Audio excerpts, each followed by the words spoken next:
You're listening to the Dragon Between podcast, a 5th edition Dungeons & Dragons campaign set in the Eberron pulp fantasy setting created by Keith Baker. New episodes are recorded every Sunday and released on the following week.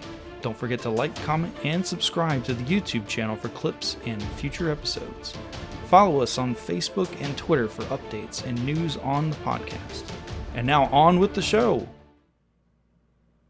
When the characters last met, the group had absconded from their nautical vessel and began to explore the outskirts of this ruined city beneath the waves. They encountered a storm giant called Goran, who explained to them this sordid tale in which his brethren and his city and the individuals that worked underneath the storm giants were all destroyed by an elemental titan known as Kavas. This titan had been summoned by a member of their people, a storm giant known as Goran. Goran had tapped into some unknown magic and summoned this creature and was able to bend it to his will. Goran explained that after the city was destroyed and the storm giant known as Goran himself had indeed been betrayed and was slain by some cultists that he had fell in with, specifically by a prophet of that cult. Over many years, members of Goran's cult attempted to assault the city and enter into the ruin of Delthor, this massive, monolithic, ancient, leaning temple. The storm giants that survived from the cataclysm which was caused by the raising of the elemental titan, they came together and for a great span of time defended against these followers of Goran, eventually all succumbing to the elemental bindings which they had been afflicted with. One by one, Argon's brethren fell, until Argon was all that was left of the original denizens of the city. After the group absorbed this information, they pressed forward, passing through the ruined streets and the various structures around them, and approaching this vast fairway that led on towards the entrance to the temple. Observing in the distance these unmoving, what looked like 30-foot tall columns, humanoid statues that turned out to be Argon's fallen brethren. As the group investigated and pushed forward, they were suddenly attacked by a jumbled mass of skeletons which formed this strange juggernaut. The party were able to destroy this creature, and as it fell, they realized to their horror that as it fell apart, each part of it began to assemble and create a brand new foe in the form of a skeleton more their size. And the battle continued on as the group dealt with this sudden and astonishing new foe that seemed to appear from the larger foe they had just defeated. Adelum was attacked by a sudden arrival of an aquatic creature that descended upon her and dropped her low and began to grab her in its mouth and swim off with her. Vrax, like a lizard torpedo, rushed through the water with his flame-tongued sword in hand, hacking into the creature, and after a short battle with it, was able to annihilate it, slicing it into giblets. The group all gathered together following this battle, healing up best they could before pressing on towards the ruined structure in the distance. As the group approached the temple, they noticed that it was more than 300 feet tall and almost 400 feet wide, at least. They ascended the front face of it, swimming up towards the apex of the temple, being led forth by Adelum, who seemed to be drawn to a structure at the top. This disturbance on the waves, this vibrational wave that seemed to emit from the center of the structure. As the group began to tread through the water around the top of the structure and pushed on towards the rear, they observed an unmoving creature, lizard-like, but massive. It turned out to be a dinosaur, a Tyrannosaurus, which appeared to be quite dead. Of course, on further inspection, realized that the creature was, in fact, undead, and immediately attempted to attack the party. The battle was fierce, but short-lived, as the group were able to very quickly deal with this lumbering giant under the waves, slashing it up and dealing with the mass of zombified creatures that seemed to explode out from its gullet as the party began to take in their surroundings and continue to follow the instincts of Adelum, who suddenly disappeared into the arching upper level, stopping in front of a massive, giant-sized set of stone doors. Adelum reaching out towards some sort of motif in the center of the door before suddenly turning to mist and rushing into past the stone door away from her companions. Scorch, as you look around the corner, you see now that all signs of your cleric companion are completely gone. She seems to have passed through this door. And as you all gathered towards the door, you can see now that there is in fact a carved relief of what you know to be the symbol of the Keeper, which is a deity which is part of the Dark Six.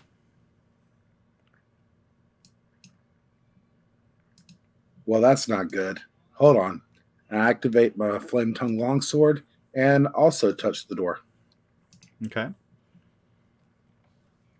As you get closer to the door of Rax, the light which is emanating from Scorch's hands shows this carved relief. You can see much larger figures and smaller figures seeming to tell a story. You see in different layers, starting at the top of the door all the way down, you see different layers of different bipedal humanoids of different sizes. And at the center of the door, you see this octagonal shaped piece that seems to join at the seam between these two massive doors. And that's where you see this relief, this image of the Keeper. The image itself is that of a skeletal, draconic skull with several horns curling outward around the top of the head like a headdress, and then a few curling outward where the jawline is. And that continued wave, and as you reach out and touch it, you feel the smooth stone. Your fingers not quite waterlogged, but you can feel this very smooth surface. Unlike many of the other parts of the stone, the columns around you, the walls where there's bits of vegetation and the porous surface seems pockmarked in areas, this relief seems to be newer than the stonework, and it seems to be almost untouched by the water and the elements around it.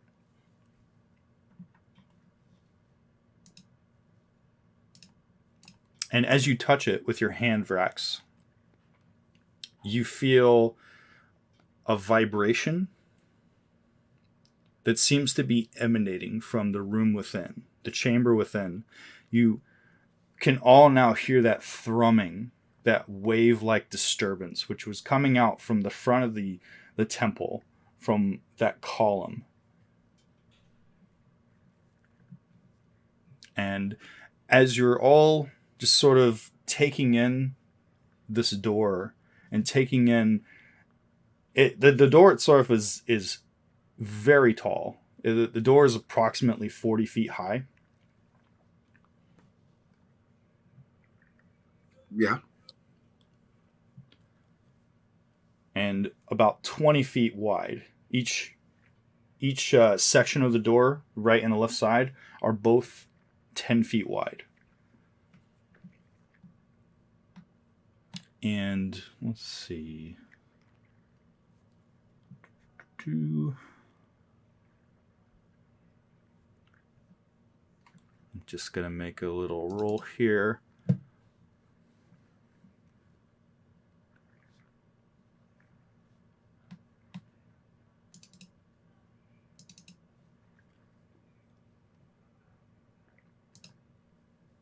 And as you are looking at the door, you suddenly hear Alistair in your head yelling out, "Watch out!" And as you turn around to look, you see emerging from the darkness just beyond Scorch's light, you see another one of those undead Tyrannosauruses, which seem to be slowly scratching and crawling along the stonework towards you all in the darkness in the water. I need you all to roll initiative.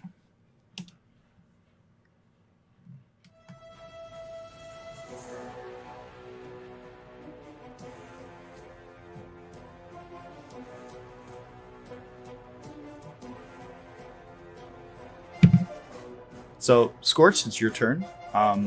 Make a perception check to see if you can actually detect Alistair yelling. You're not wearing one of those caps, so they can't really hear it. Can't really hear his warning. But I'll tell you what. Actually, no. Your passive is 9. You still hear something. You hear very muffled, but you can hear a scraping and a scratching noise coming from somewhere behind you. So I would say that you would have heard this thing scrabbling along the stonework, sort of using the stonework to project itself through the water with its massive, powerful legs.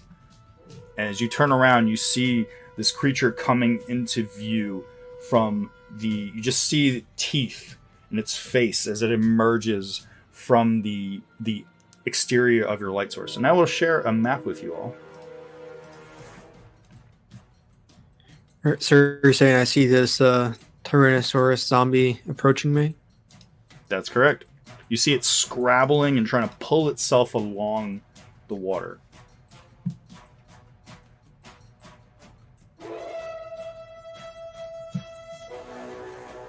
Alright, You're casting a firebolt, but you're not casting it at it. yeah, I pressed the talk button and that messed around with the dice that was hovering over the dinosaur. Okay. Scorch is going to turn around, and he's going to see this monstrous zombie Tyrannosaurus Rex, and he's going to hold up his hand. Fire is going to form in his palm and shoot at the Tyrannosaurus Rex.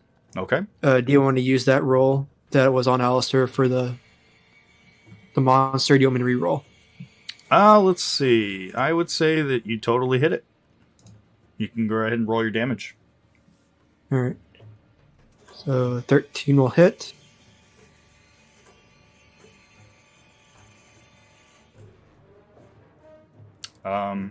That was your damage. You just rolled another attack. Which was a critical hit, by the way. I don't think the system is counting for the critical damage right now. No, because you have to target it. Yep, so Yeah, it's all good anyways. You have to target it in order for critical hit to... Yeah, that's one of the things about Fantasy Grounds is it won't register your critical.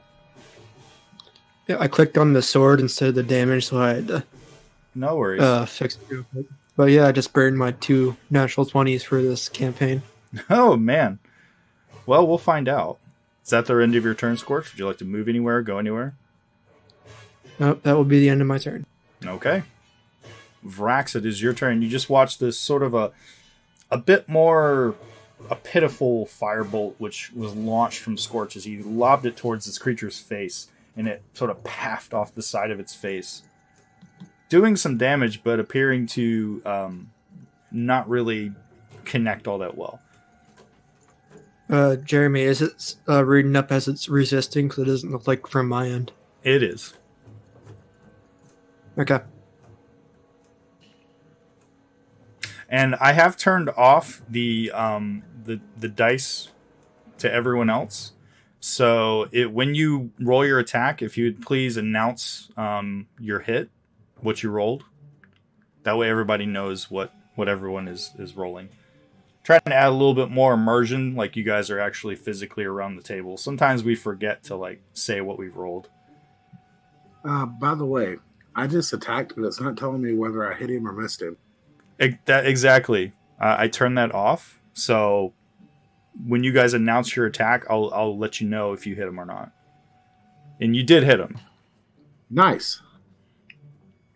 Slashing forth with your longsword, slashing into the creature, the bubbling effect of the magical fire as it's constantly being quenched and reigniting. Again, I attacked again. You attacked again. Make sure you guys are announcing those rolls, what that roll is. It's a 16. All right, 16 hits. Slashing once again into the snout of this creature as it has begun to scrabble forth and crawl along the ground towards you all. All right, that's 12 more damage, and I'll reserve my bite attack because I do not necessarily want that in my mouth. I wouldn't think so. And then my turn. Twinkle, it is your turn. Woohoo! After staring at this massive door that Scorched and Vrax approached, you turn and catch the sight of this massive creature that resembles the one that you fought before recently. So you're going to move over there? Yeah, I'm gonna go hide in that foliage. That's your entire action? Yeah, I don't think I can shoot him from all the way back there, but I'm hidden, and I'm gonna roll Roll your stealth for me. stealth to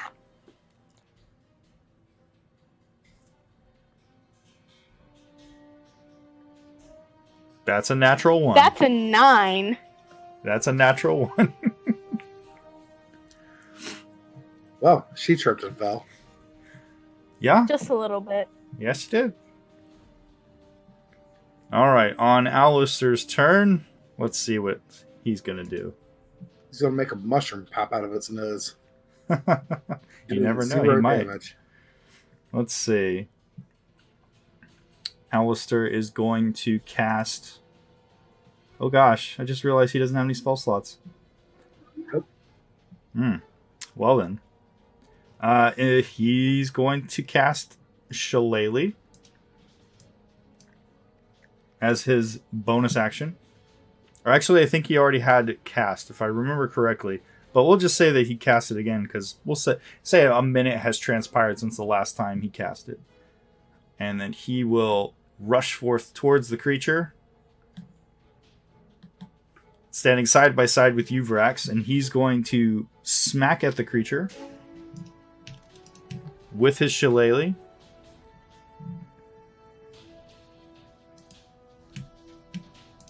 And for some reason, it's not targeting. That's weird. I did it from the combat tracker instead of doing it over the icon itself. Okay. Yeah, I just did it myself. That's weird. Yeah. All right. Pulling out his quarterstaff shillelagh. Oh, look who just connected. Maybe I'll wait for him to do his turn. Because he might do something different.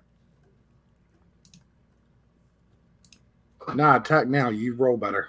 Okay, I will see if I can roll a critical hit. You never know. Critical. That's a miss, unfortunately. You attempt to smack into the creature's face. You crack into the ground. There's an audible cracking noise, which is, of course, muffled by the water. Would you like to do anything else there, Alistair? As you move forward and attempt to smack the creature with your shillelagh-empowered quarterstaff. Well, first I would enjoy to get a copy of the map, bro. Sure, you can do that.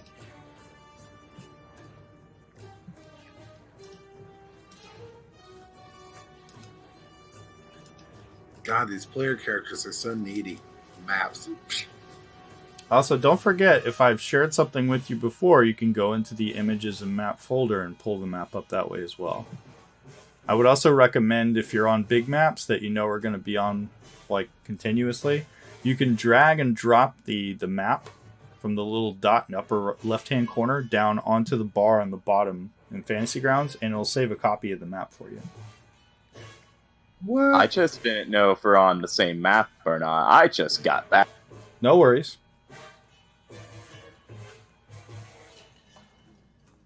Alright, so did you use any of my attacks, or does Alistair have his full arsenal?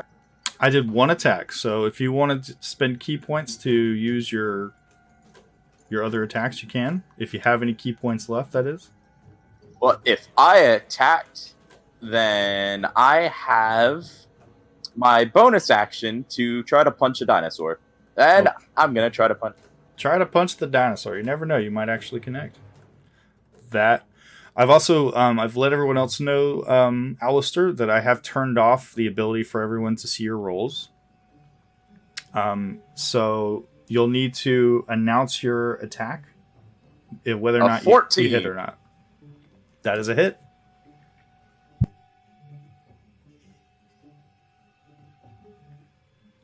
And 5 damage to punching him in his snoot. And Alistair shall end his turn. On Adelum's turn, Adelum is going to continue to do whatever she's doing. I just realized that I didn't roll the Tyrannosaurus zombie. So we're going to say that he was last in the initiative. I mean, he can always just never go. That's also Just never go? Like ever go? Okay. he just It's just sits like there. Alistair walked up with a baseball bat and just knocked its knees out. Okay. Is that how that works? Yes. I mean, That's if it how doesn't it have an works. initiative. Stranger things have happened.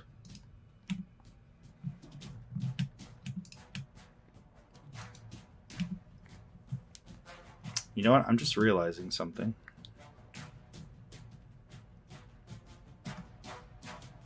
Uno momento.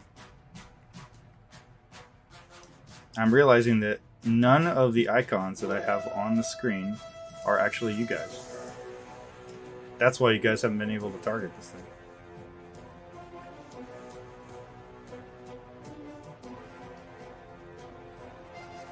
Whoopsie. Oh no, the simulacrum spell wore off.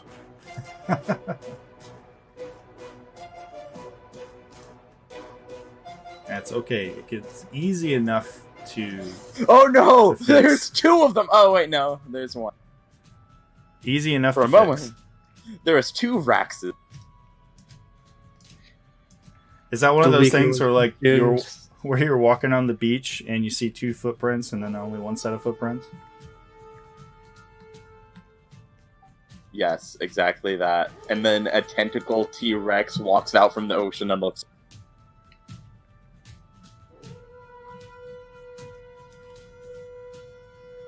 Okay.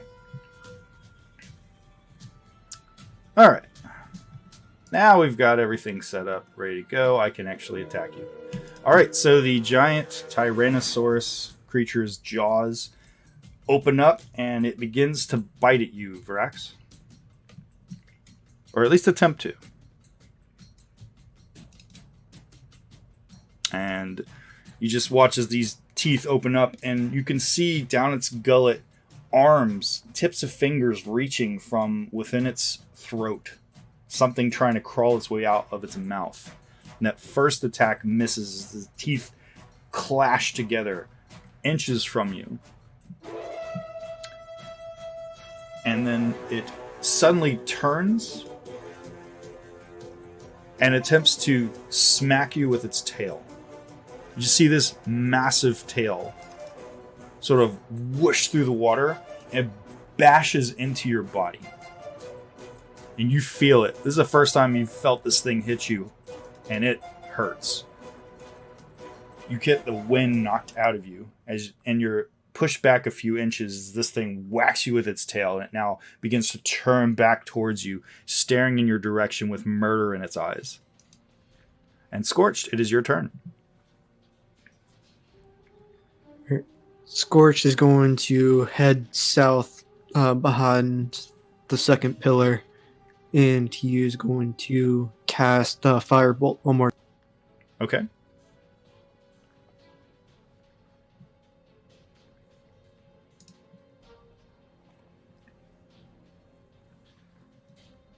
Will a 10 hit? A 10, unfortunately, is a miss. As you arc out your hand, your free hand, coalescing this fireball in your hand, this glob of plasma, just manages to arc over and nearly catch Alistair in the back of his head. Right, and I'll end my turn there. Okay.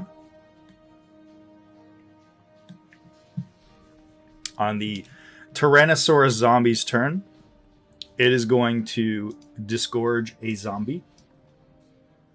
It just opens its mouth again as if to attack, but instead, you watch as a zombie suddenly comes sliding out of its gullet and tumbling out next to you, Alistair.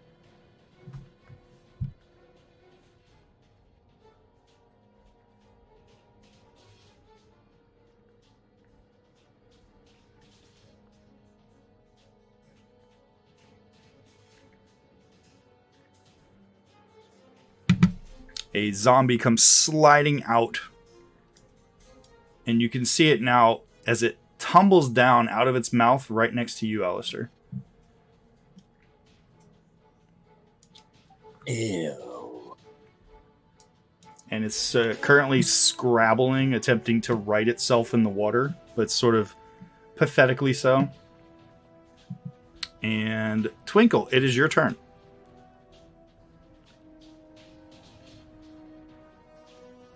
You just watched this giant lizard thing vomit up a corpse, which is currently moving, looking like it's getting ready to attack your friend. I am going to stealth. Okay. Stealthily move. You can. Yep. You were hiding last turn. I don't know if I had to re-roll, but I re-rolled. Well, are you hiding after moving? Yes. Okay. So you're just going to move there and then hide? All right. Yeah. No attacks? Oh, yeah, I will attack. Okay. Now, because even though you rolled a 1 last time, because you have an ally within 5 feet of both of these creatures, you will attack with advantage. You won't get with your sneak attack bonus, but you will. Well, actually, no. That's true. That's not wrong. That's not true. You would get your sneak attack bonus. Woohoo!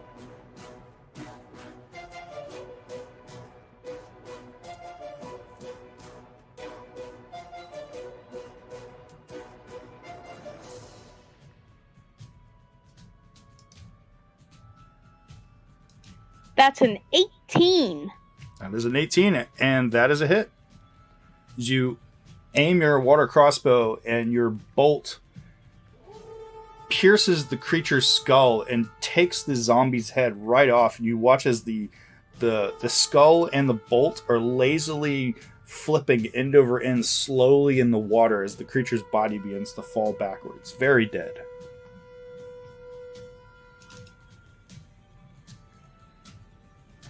Is that the end of your turn? Yep. All right. On Adelum's turn, she's going to continue to do Adelum stuff. And Alistair, it is your turn. Alrighty, I take my Chalet quarterstaff, and I'm going to try to slam it on a T-Rex. Slam it on that Stick T-Rex. to head. Okay. Does a 22 hit? A 22 does in fact hit. You smack mightily into the face of this lizard creature. You can see now that one of its eyeballs is coming out of the eye socket and is drooping down in the water, just dangling off of the bits of flesh and tendons. A nice 12 damage max on that. I'm then going to bring my claws around and try to scratch at its face with my bonus action. Okay. That's a 12 hit. A 12 does hit. There's no zombie on the board, Scorch, because the zombie's dead. I killed it. As you scratch into, you actually cut off that eye that was dangling, and it mushes in your hand, your clawed hand, as you scratch it against the surface of its face. I look at him and I squish it between my talons. And Vrax, it is your turn. I will do what I always do and attack. Okay. That's a 24 hit. It most definitely hits. Slashing into the face of this creature with your flame tongue, you carve off a section of its cheek as it tumbles away, this sort of purplish black ichor erupting from the side of its face underwater. That's an 11 hit. 11 does hit. As you slash at it, once again connecting into the face of the creature, you now bash out and carve off a whole section of the right side of its face, right on around the jawline now. The bone is splintering. The jaw has actually split in that place, and the bone is just sort of flapping as its mouth is moving. I win my turn. Okay. And start it right again. Heyo! Don't you just love that reroll initiative? Oh, yeah. Now, how about a 17? A 17 definitely hits. I would hope so, since an 11 hit. Yeah, sorry. Now, when we re-roll our initiative, it re-rolls his. That would be funny, actually. I actually had a great idea. Like, what if when we made characters that had spells, you just got the spell deck and you had to randomly choose your level 1 Okay. I made both my attacks, both hit, and damage has been rolled for each. Okay. You actually managed to carve into its neck, and as you carved into its neck, a zombie which is inside its arm punches through the hole and is just sort of scrabbling lazily in the water, trying to reach out at whatever just carved this opening in the side of its neck. Cool. I win And my turn. Scorched, it is your turn. Scorch is going to keep laying the fire down. It's going to launch bolt after bolt of fire at this creature. Okay.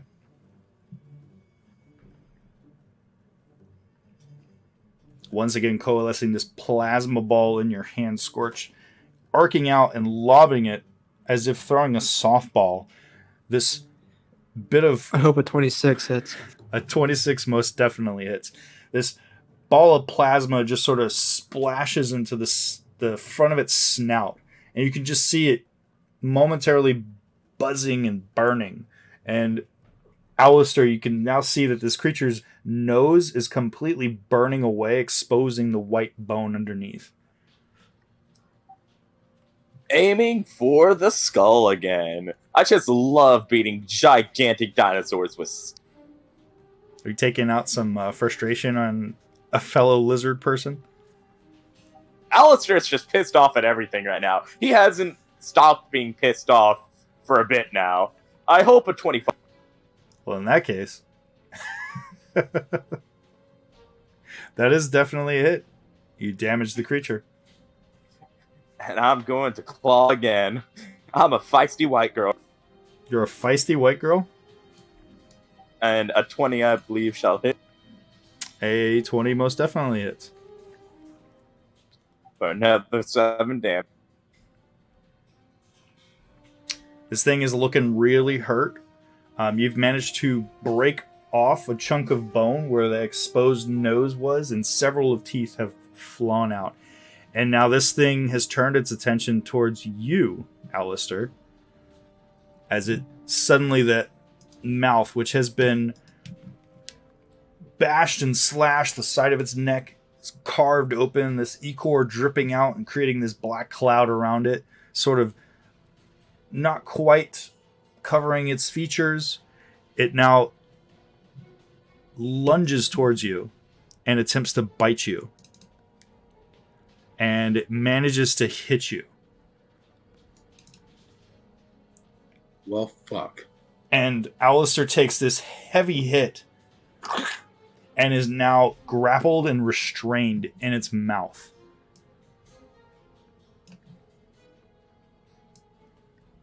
It then spins around and with its tail attempts to hit you, Rax. And you just manage to duck out of the way as this tail, a bit slower than before, just sort of whoosh in the water above you. You feel the water, the disturbance in the water as it spins around. And as it does spin around, you just see Alistair with this sort of a panicked look on his face as he's being pulled around like a dancer with this creature in its mouth. That's hilarious. And Vrax, it is your turn. Or excuse me, Twinkle, it's your turn. I apologize.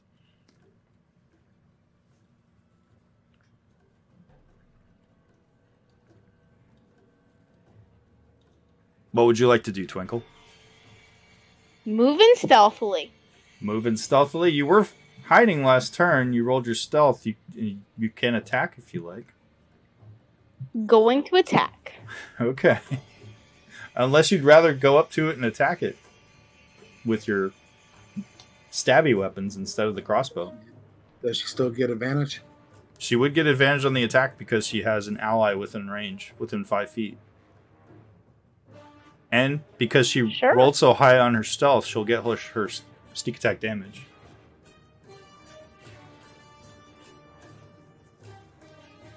If you'd like to do that instead of the crossbow, that's up to you. You'll still get the sneak attack with the crossbow. Okay.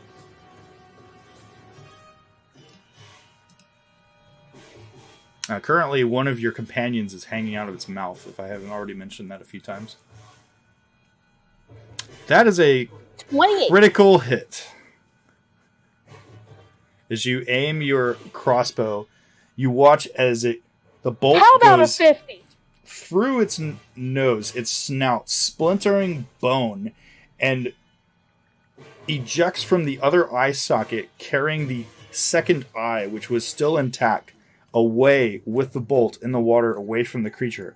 The mouth grows slack. Alistair, you're pierced by teeth, but you are now free from it, as this creature is now dead once again. And you can see the scrabbling arms of the undead which are within its gullet, which are attempting to reach up through the throat of this undead creature, threatening to rip it to shreds to get at you. I'm going to grab Alistair if he's falling down and pull him back away from the undead. I'm going to place him, just turn him around. Okay. You mean the new dead? Like right there. Okay.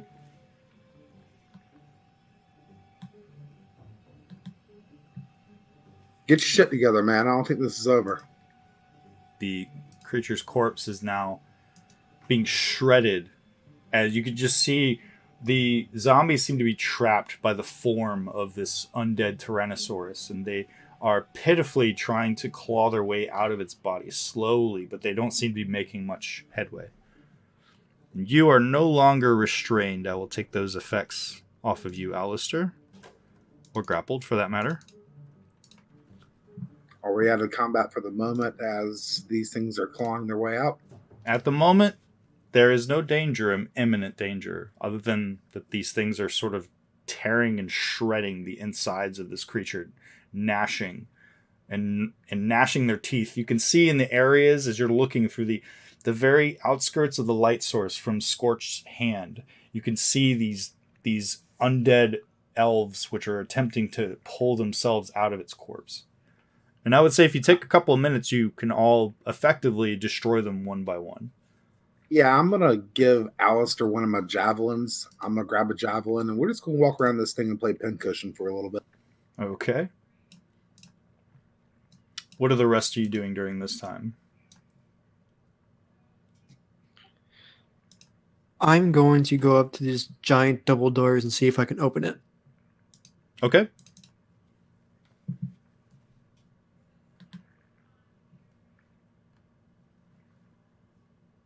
What is it, Twinkle? You want to do it too? Here, grab a javelin. Scorch, you can just hear a muffled sound. It's very muffled. It's hard to even hear it from behind you. You just assume that your companions are currently wrecking this creature's body and destroying whatever is contained within its stomach. And you return to the octagonal shaped relief, which is at the center, just about your head height. You see the bottom of this octagonal disc. You can reach up and touch it, no problem.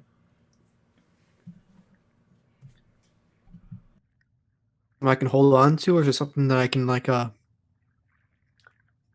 pull or push, like as the handle, or Would you like to do that? and of course, like to try and find a way to open the door. And he's first gonna try that. Well, I'll tell you what. Would you like to just grab it, or would you like to roll an investigation check to see what you can discern from it? I'll do an investigation check first. Okay, go ahead and roll an investigation check. Okay. That will be a 7.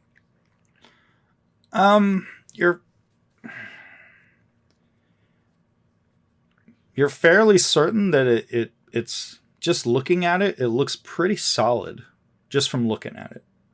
However, it does not appear to be part of these two doors. It feels like it's a separate thing. All right, then Scorch is just gonna push on the door and see what happens. Okay. Pushing on the door or pushing on the disc? On the door. Okay. Pushing on the door as much as you possibly can with all your might. You can roll an athletics check if you like to assist in that endeavor.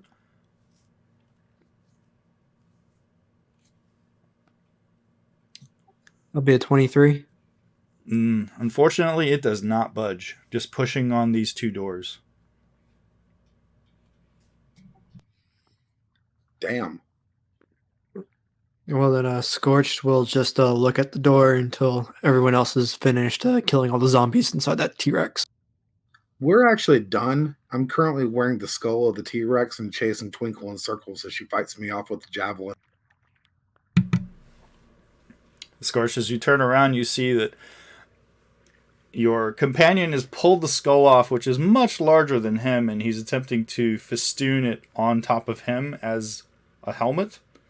And as he does, Vrax, you tip over from the weight of this thing in the water. It's easy to lift because it's so heavy, but it's still tumbling you over as you try to move around with it overhead of you. That's what makes it so fun. Twinkle's like dancing circles around me.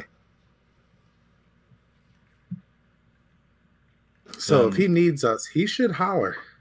There is still that thrumming vibration. Being so close to the door, Scorch, you can hear it. And it seems to be intensifying, and then you can feel it ebbing away, getting weaker, and then intensifying again.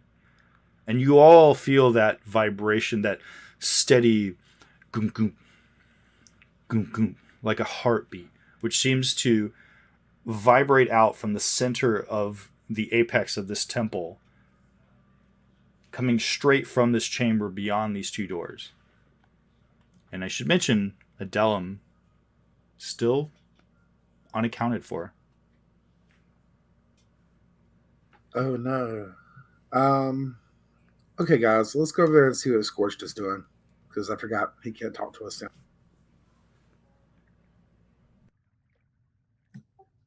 Scorch is going to do his last idea. And he's going to push on that that hexagonal thing on the door.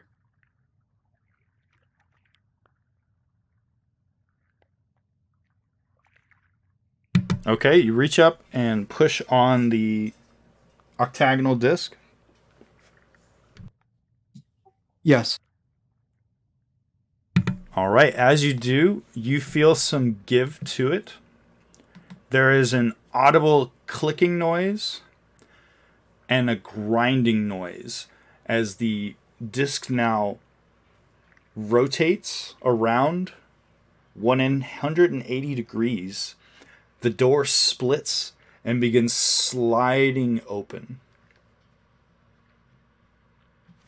And within the chamber beyond, you see this appears to be some kind of an audience chamber. Immediately across from where you're standing, Scorched, you all see that there's another set of double doors. And looking to your right, you see at the end of, in the center of the wall, you see a circular door, which you would assume would be an entrance into that cylindrical sphere-like area on the front of the ruin. Looking to your left, you see a massive stone throne. And you see approximately a 30-foot tall corpse, which is seated within the throne. Head sort of lolled over a bit, and you see a staff, which is the size of a sapling tree, which is leaning against its left shoulder. And you can see topped at the end of that staff, you can see some sort of carved hand, almost like a hand shape. But at the center of the chamber, almost, immediately above you, you can see a dinner plate sized octagonal disc, which is spinning in the water. And the vibration which is emanating from the circular door immediately to the south, as the vibration hits this dinner plate sized octagonal disc, it seems to spin faster and then slow down with each wave that emanates out from it. In addition to all that, you see cross-legged in the water, right behind this spinning disc, with hands outstretched, arms outstretched, hands around the disc, not touching it, but appearing to be at the ready. You see Adelum. In her typical form, you've seen Adelum wearing her vestments as a cleric. But now she looks a bit different. You see that a pair of wings, skeletal, have emerged from her back. Each tendril, finger-like, outstretched part of the wing, where a membranous wing would be, almost like bat wings, like long fingers, tipped at the end, appear to be tipped in some sort of crystal, a dark-colored crystal. And you can see that just above her head is a halo wreathed in a shadowy mist, barely perceptible at all. And as she turns and looks at you all, her eyes are completely black, with a thin, wide gold iris in each eye. And she looks at you all with a sad look, and she says, "Get ready for a fight. I am not leaving without this disc."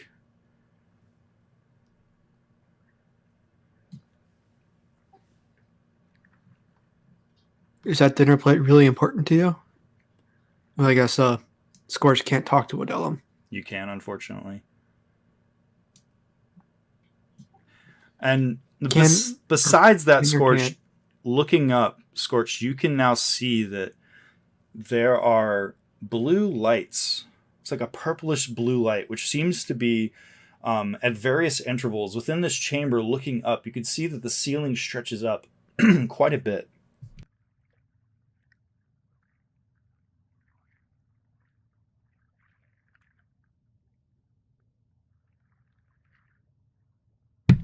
As you swim into the chamber, Adelum just looks at you and she says, I have to take this from him.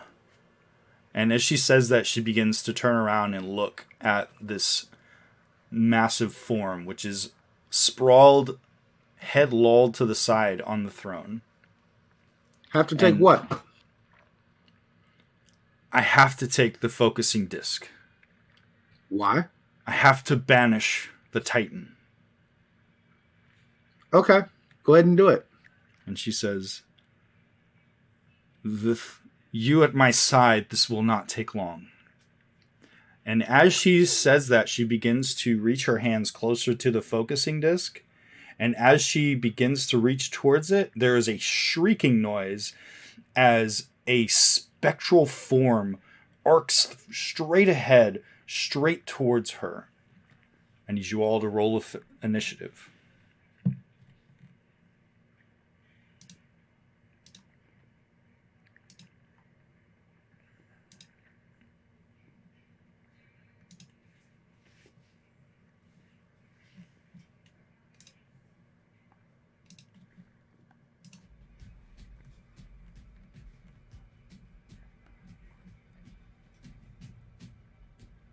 Suppose I should roll for her as well.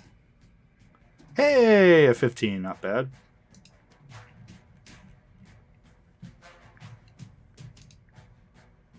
Whoops, I did not mean to do that. All right. Funnily enough, the spectral creature screeches. You could all hear it piercing in your eyes, a bit muffled from the sound around it. Arcs down and attempts to grasp at Adelum. And as it reaches out towards her, you can see that its hand is shadowy, wispy, smoky, glowing purple, and reaching out, attempting to grasp her throat.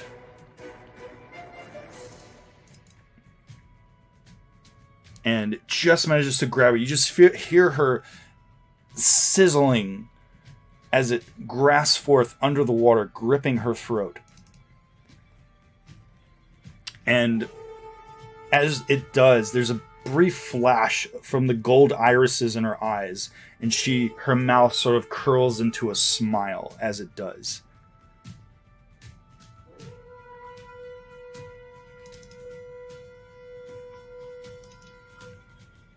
And she made a roll of 12 on her save. She's good.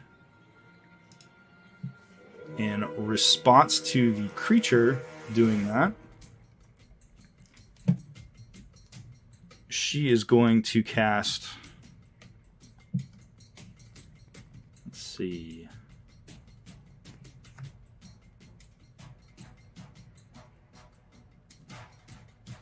She will cast invisibility on herself.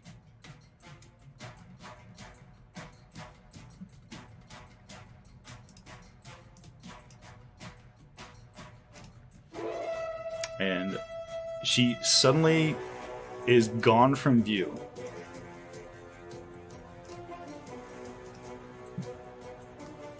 Just sort of like a poof. Her skeletal wings sort of drift around her and envelop her like a cocoon, and then she's gone.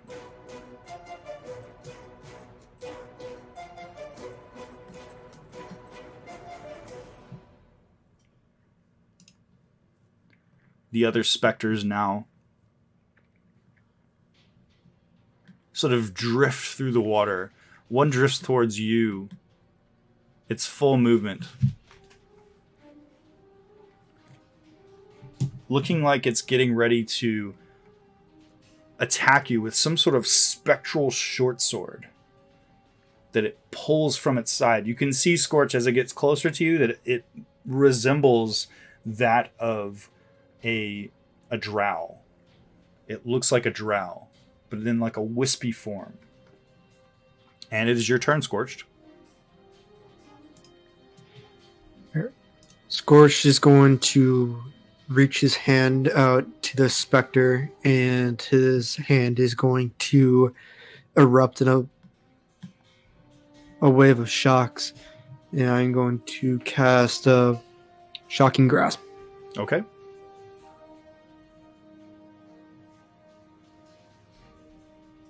To reach out towards your opponent, with a 21 that definitely hits. These sparks erupt and splash over its form. Just this different types of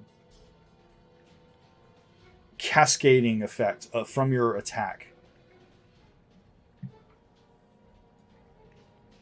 And I'm going to reposition myself behind Vrax and end my turn. Yeah, that's weird. I don't know why it skipped you guys. Like it went straight to Spectre 4 instead of 2, because it should have went Spectre 2, me, Vrax, then Drow Spectre 1 and 3, then Adelaman. No worries. Well, we'll say it's your turn then, Alistair. We'll go ahead and say you get a turn, and so does Vrax. And Scorch, you said you're moving away? Yes, and since I hit it with Shocking Grasp, it doesn't get an attack of opportunity against me. Okay.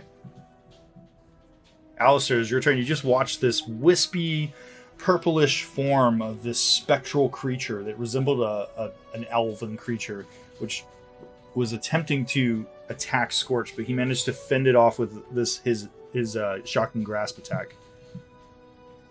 Alistair, at this point, being really pretty pissed off at everything, is going to slam his quarterstaff around in the water as just spores bloom all over his body, and he enters his symbiotic form. So I get my 6 temp. And I am going to move forward about there. And I am going to use my now doubled Halo of Spores, since I'm too... Okay. Which is basically just using it twice, to be honest. It's the easiest one. Oh, no, wait, it's already there. Sweet. And these different, like, festering pustule-like mushrooms now erupt in a cloud and sort of create these blackish mists within the water around the creature, and it seems to be sort of shakes its head left and right like this. It's like a foul substance which is in its face and does do a bit of damage to it, which is weird because mushrooms against ghosts, kind of weird. I find that perfectly acceptable. Okay. And I end my turn just spores all over me and just floating in the water around everyone now. Okay. I mean, haven't you played Plants vs. Zombies? I mean, yeah, that's... I just realized that I skipped one of the specters as well. I mean, I didn't leave that out. That's okay. I said you skipped 1, 2. Okay.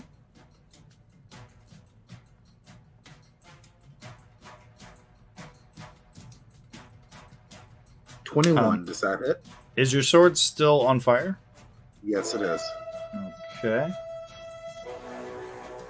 Yeah, trust me. I already lit it up with the intention of walking this room. It's still lit. Gotcha.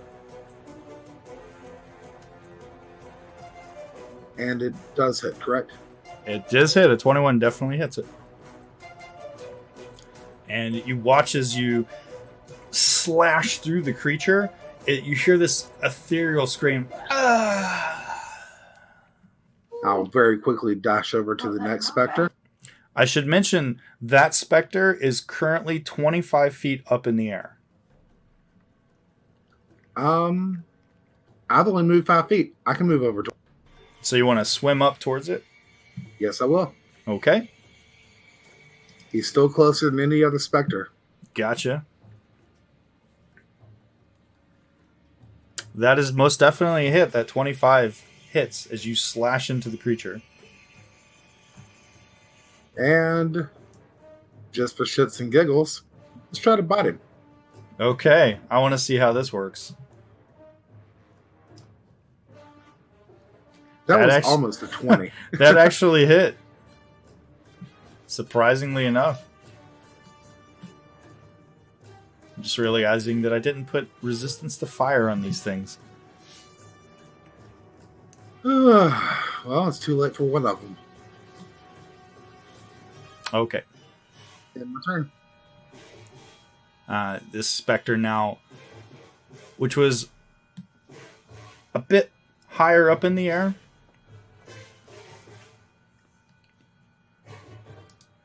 or I should say swimming a bit higher, it now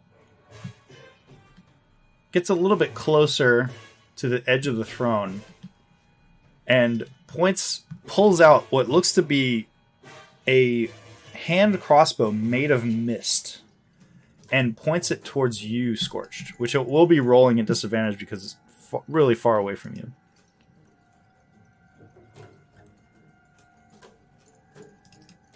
And this bolt, ethereal bolt, pierces into your armor, but does not penetrate. And as it's sitting there in the water, you watch as it dissipates slowly until it's gone in a wisp. And it now sort of looks at its crossbow, and it looks like it's getting ready to pull out its ethereal sword now in a challenge towards you all. And Spectre 3 already went, so that'd be Twinkle's turn.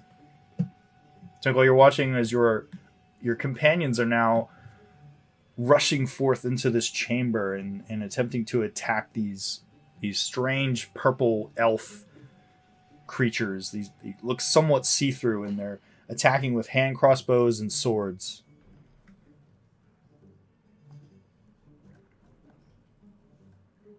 There's a wall in your way, by the way. If you go there. Pro tip.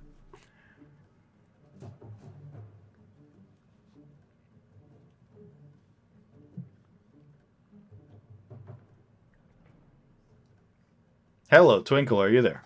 Yes, I'm thinking. Okay. It takes a minute sometimes. No worries. Like my computer, I wonder if I too have learning disabilities. So you're going to swim into the chamber? All right.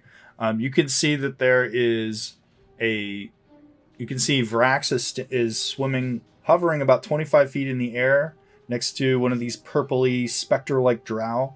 You can see another one which is a little bit taller, which is holding a hand crossbow pointed at Scorched, and looks like it's getting ready to pull a sword, a spectral sword from its side. Looking around the chamber, you can just make out blue lights floating, some to the southern corner up in the air, and then in the northern corner up in the air and within this chamber. The chamber looks like it's very, very high. The ceiling, you can't even see the ceiling from here, even from the outer bands of the light emanating off of Scorched's hand.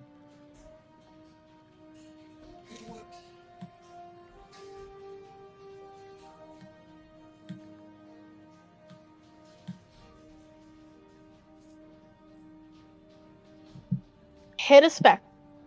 You gonna hit a specter? Yep. All right. Which specter are you going after? Number 3. Number 3. Okay. Before 7 and after 4. Okay.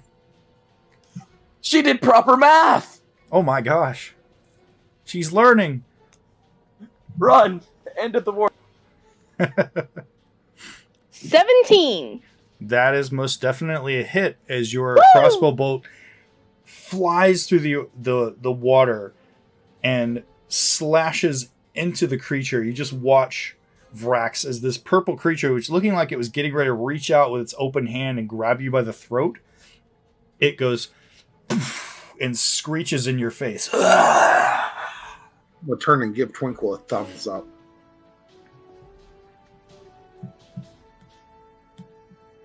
And the other specter now floating forth points its hand crossbow down towards you, Twinkle, since you did not hide. Surely did not. And you just watch as it, with a sort of a look of malice in its face, from its position above you, just on the edge of the distance.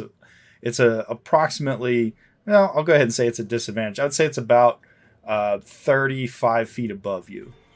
And you watch as this bolt arcs down, and this purplish bolt impacts the stone gravel ground below you, which is a bit more rough-hewn than what you had seen before you head into the chamber. And it just paffs like it was made of sand. Purple sand. And you just lets out a screech now. That seems to reverberate. And Alistair, it is your turn again. You can see in the distance now, looking to your right, you can just see a bit of movement, this purplish blue light, which is hovering up a little bit higher in the air in the corner. You can, I guess I should remove that one that is dead. There we go. There you go. I was just commenting on it. There's a couple that are sort of hovering around the throne area. And then Vrax, about 5 feet away from you, you see what looks like a dinner plate sized, some sort of dinner plate sized octagonal disc with a big open area in the center with what looks like some sort of facet mounting area, which is currently empty. It looks like something belongs there. You're watching as it tumbles end over end above you. Like a gemstone? Yeah, it looks like it possibly, perhaps a gemstone fit there at one time. Just giving it a cursory glance. What would you like to do, Alistair? Alistair is going to hold his action here. Okay. And then it's Vrax's turn. Vrax, you see this tumbling disc that's spinning over end. No time. Monsters. Okay.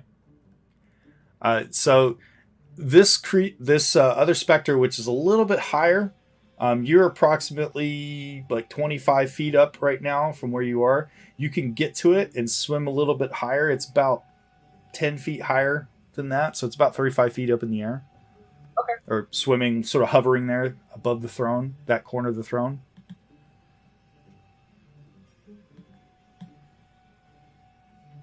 And a 24 most definitely hits there, Vrax. So you slashing into its spectral form. You watch as your blade passes through its form, and like a ripple in water, the misty form reforms itself as your blade slashes through it. A 20 also hits as you, in quick succession, cut against it again. Once again, watching as your sword pulls through it, like you're pulling your sword through tissue paper and it's reforming. But now it seems to be reforming at a much slower rate now. And as you reach out and bite, you connect with what you would assume was its neck. And this specter just evaporates, exploding in your face. And there's this sort of like a foul stench that fills your nostrils in the water as it dissipates. Yeah, I'm currently scraping my tongue. Is that the end of your turn? That is the end. All right. This other specter now is moving full speed towards that disc, which is floating above. It gets to it, and it looks like it's getting ready to wrap its arms around the disc. Twinkle, it is your turn. You're watching as this other specter has zoomed out from the southwestern corner, and it just whooshed right towards the disc, which is floating about 30 feet up in the air above the center of this chamber. I'm a hide. Okay. Unfortunately, there's not really any place to hide. You're out in the open. Unless you're planning on hiding behind the wall. Is the second specter looking at me? Spectre number 2 does not appear to be looking in your direction. So you can attempt to move and, roll stealth and say you're moving stealthily. Yes. Okay. Yeah, it's kind of hard to hide when you're out in the open, and there's nothing to hide behind. She's hiding behind Scorched and Alistair. Okay. They're big and I'm small. On Adelum's turn, she is still invisible. Twinkle's going to attack. Oh, she is? Yeah, she was moving into position to sneak attack Spectre 2. Okay. She wasn't hiding last turn, so she won't get sneak attack on it. Gotcha. So it would just be a regular attack. That's fine.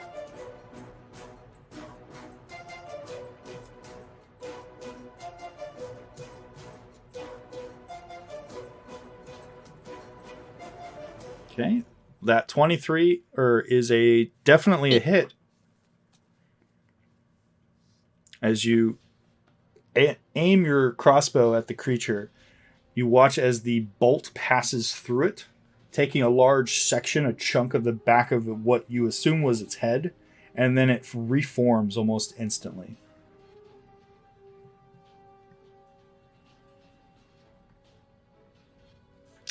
And on Adelum's turn, excuse me, she is going to cast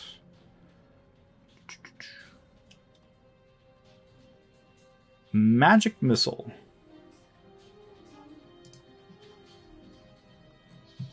At first level.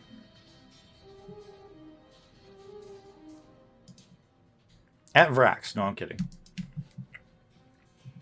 Oh, I wish you would.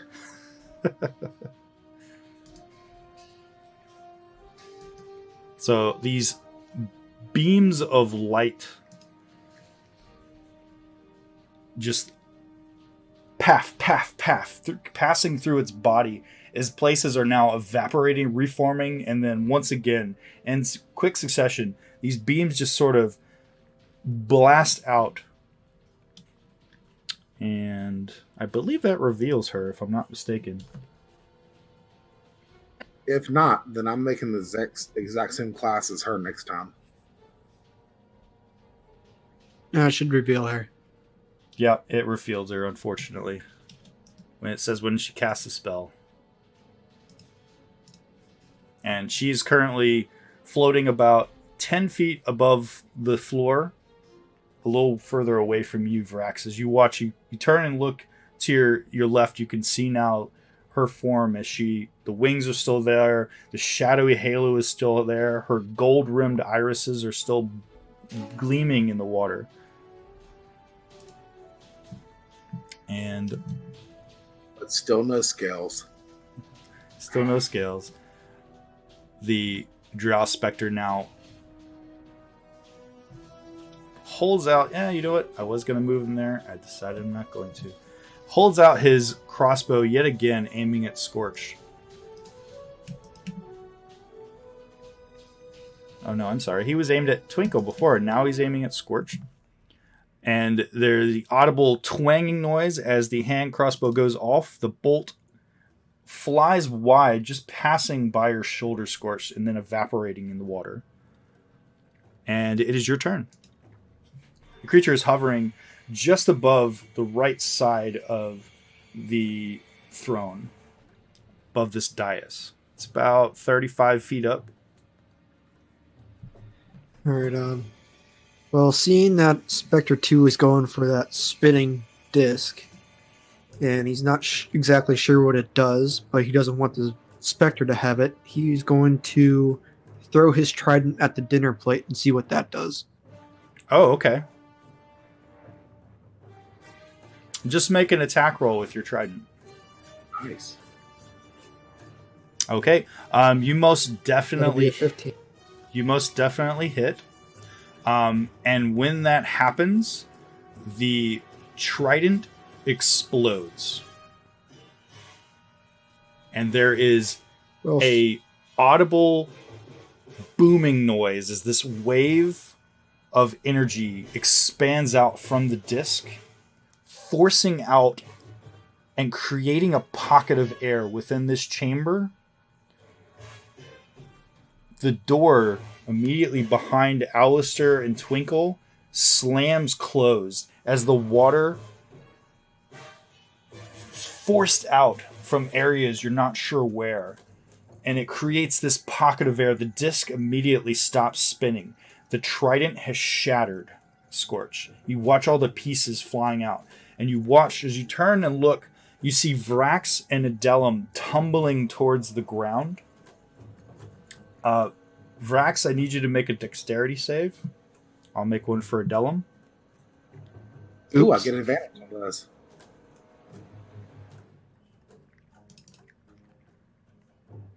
Okay. Advantage. Yeah. All right, let's see. Vrax, you take 15 bludgeoning damage, and you hit this cracked tile floor and fall through it. Nice. Adelum, you can apply that damage manually to yourself if you like. Adelum takes 9 bludgeoning damage, and she falls through the floor.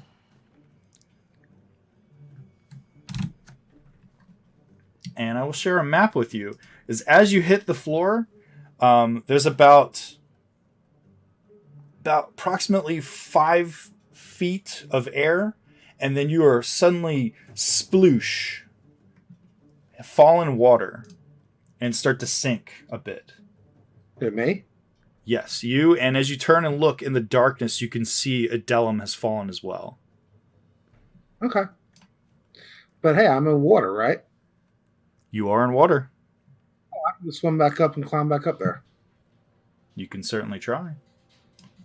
Okay. Well, I it threw depends. Is there anything threw down you on here a I threw you on a map, sir.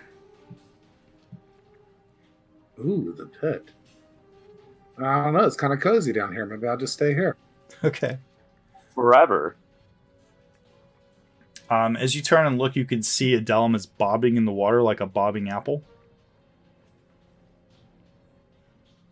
And spitting out, she's like looking around, just like, what was that? And Alistair, it is your turn. You are now within a chamber which is drenched, wet, and as you turn and look to your left, you now see the corpse, which is seated on that throne. The eyes are now glowing ethereal blue, and the head is starting to right itself up and stare in your direction. Alistair is going to hurry up and move over here to try to take out the Spectre. Okay. It Yes, is yeah. It is currently 25 feet above you. Well, guess what? I have 50 feet of flying speed. That's true. You can fly. Suddenly, Alistair, your wings unfurling out, no longer hindered by the water. You flick the water off and leap into the air, flying next to the creature. I just let a little... as I bring up my poison chalet quarterstaff and attempt to hit. Okay. A 22 most definitely hits as you smash your quarterstaff into the creature and watch as its form evaporates, quite dead.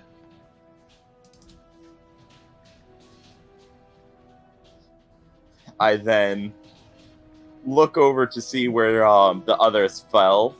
It's over by Adelum, right? Yeah, I'll just say that that's where the hole is, where she is. And then there's another one about 10 feet away from her where your companion Vrax was. I'll swim over to where the hole for fly over to where the hole for Vrax should be, and look down. I should be able to pull you up if you need the help, my friend. But the big dead guy is moving. Actually, I can just go ahead and put a hole there. There we go. Yeah, my hole should be bigger than Adelum's hole. That's what she said. Okay, Alistair, as you look down into the pit, you can see your companion Vraxo is bobbing just 5 feet below this crumbling floor in the water, bobbing. I kind of Just hover a pitch bit black into water. it. Between the two of us, I mean, we should be able to get him out. Okay. Well, that was your action, attacking that creature, and your movement. Would you like to do anything else? I am going to end my turn here. Okay. On Adelum's turn, she turns, looks around, and begins swimming towards you, Vrax.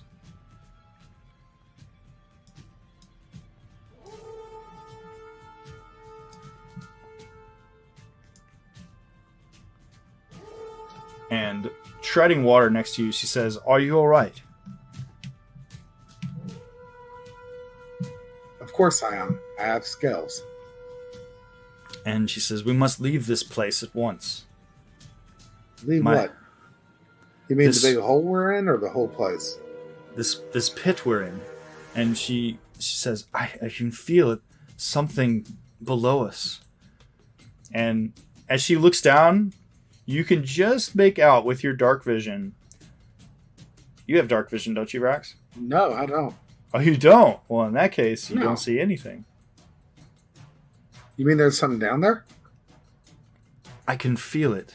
Undeath. Below us. Well, stop touching it. Come on, let's get out of here. And she looks up towards Alistair, and she looks to you, and she says, "You first." Nah. I'm stronger than you. You first. And I'm gonna grab her and push her up towards Alice. Okay. I'll tell you what. Make an athletics check to see if you can just sort of shot put her up through the hole. Oh yeah, you're able to grab her underneath and thrust her up like Patrick Swayze in that movie Dirty Dancing. And you, Dude, I straight tossed her. She's Tossed probably her gonna up in land the and air. make another hole. It's possible. Let's see. Okay. She'll go ahead and roll a dexterity save. I mean, Alistair's there to catch her. And she breaks through the hole again. Oh no. Alistair, catch her. Alistair already did his turn. Well, fuck. She splashes into the water again, coughing. And it's created another hole. Alistair has reactions left. I can react to slap her back down. I'm just gonna hand her this piece of rope I got because my turn's coming up. Okay.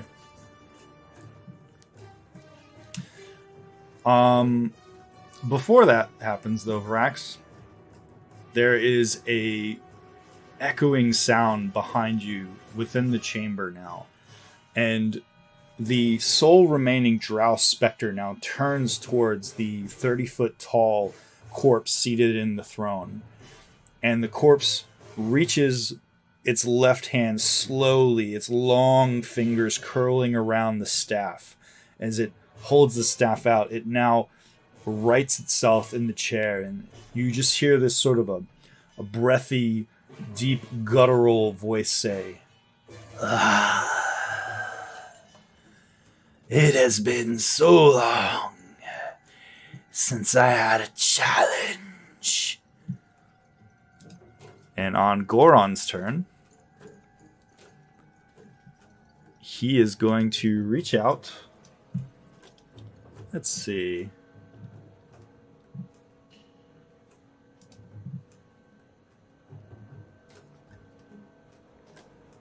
he will cast Grave Bolts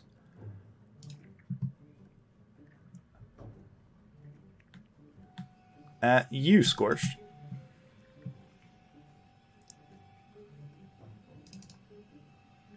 And that is a hit as suddenly these... Why did he get the hit? What's that? Why did he get the hit? He rolled a 25 unless you're planning on shielding yourself. I am. Okay, go ahead and add shield to yourself, and then that would most definitely... What's your AC normally? 21, so it'll be a 25 or a 26. Okay.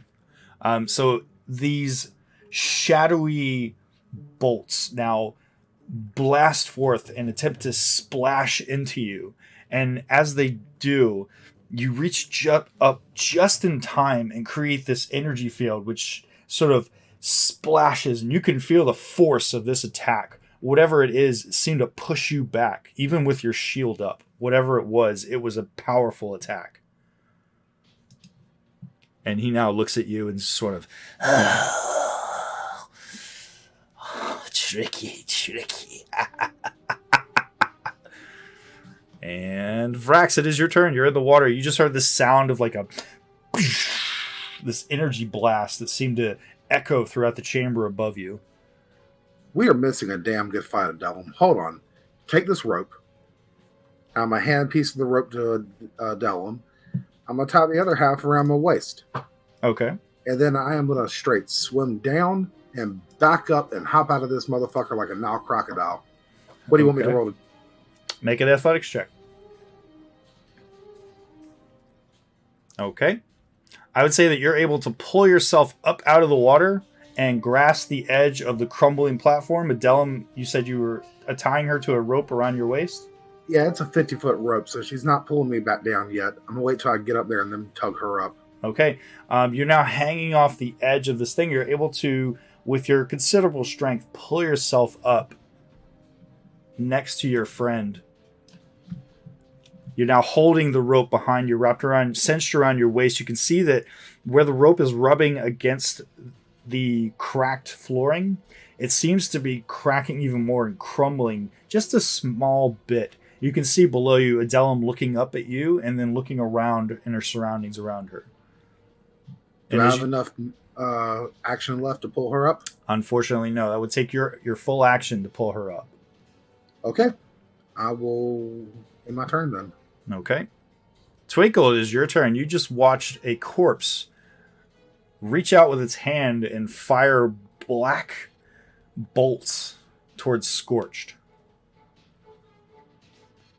And this specter, which was menacing you all, seems to be in midair, bowing towards it.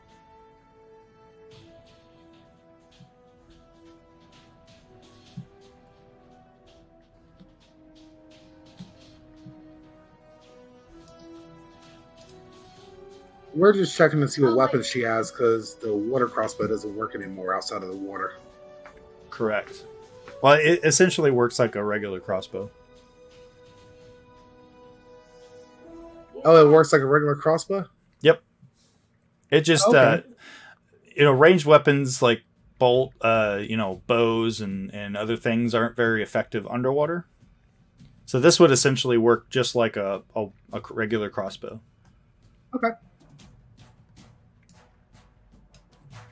Is she still hidden?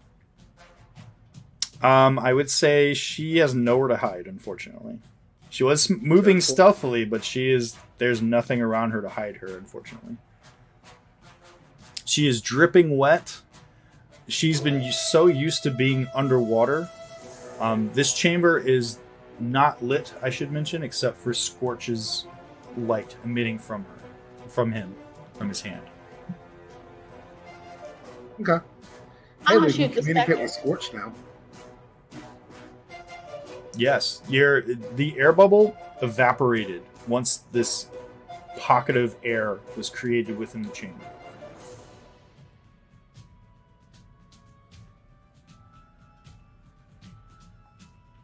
And unfortunately, that is a miss, Twinkle. A 13 does not hit. Aww. But hey, Scorched. For the first time in a while, Scorch, you can actually hear the voice of Twinkle. Hello, Twinkle. No, he And, heard me when I got in his face earlier. Oh, that's true. Scorch will answer back to this grave bolt with a firebolt, and I'll Okay. launch it right at. Is it Goran? Goran. Goran. That is a natural 1, my friend. Damn, he hit me. The fire, this plasma before now has coalesced into actual fire now, and it splashes on the tapestry in front of the throne. And Goran just sort of chuckles, this sort of like bubbling, guttural. And he is holding up this staff now, which you can now clearly see has a hand, a wooden hand, which is splayed out, which is emitting from the top of the staff in a grasping motion. As a bonus action, I'll use my sorcery points to regain 1 spell slot. Okay. Now my turn. Okay. On the Spectre's turn, it will rush forth towards Twinkle, who did not hide last turn. And it will reach out a spectral hand and attempt to grasp at Twinkle. Twinkle, you just watch and feel this a bit of dread as this purple spectral drow reaches out with its left hand and attempts to grab your head. Like, just reach out and grab your forehead.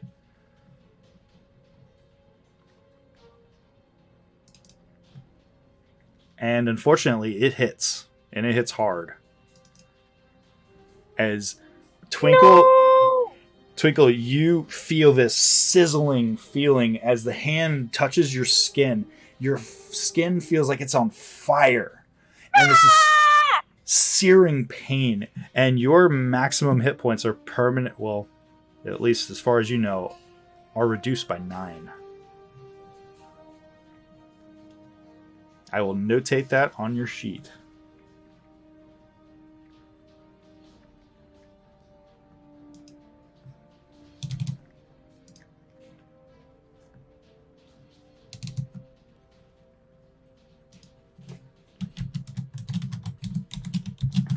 There we go. You just feel this horrible sensation as this searing pain and this acrid stench of almost like an acidic smell as it sears your flesh. And it is your turn, Twinkle. Yay. As this thing is reaching towards you. Looks like it's reaching out to try and strangle you now with both hands.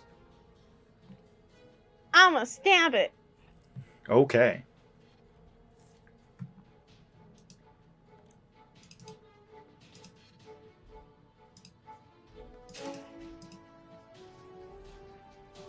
Okay, as you shift around the Spectre, gaining advantage on your attack, which you would have had anyway because you have an ally within 5 feet of it, but now you're actually flanking.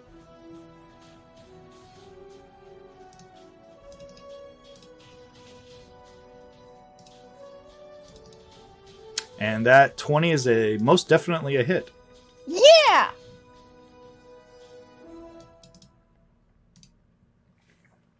You slash into the creature with your dagger, stabbing into its body.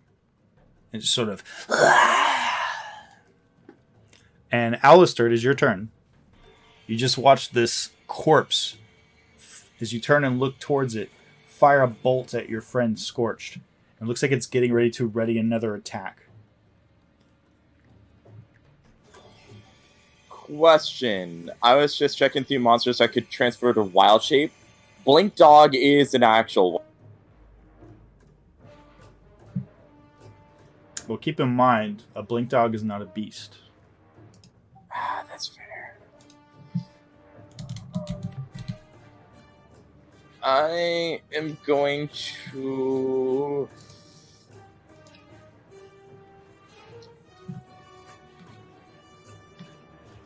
I'm gonna fly up to this dude. Okay. It looks down. It's glowing ethereal blue eye sockets. These flames are glowing as it turns and looks toward you. Smoke is pouring out of its skull.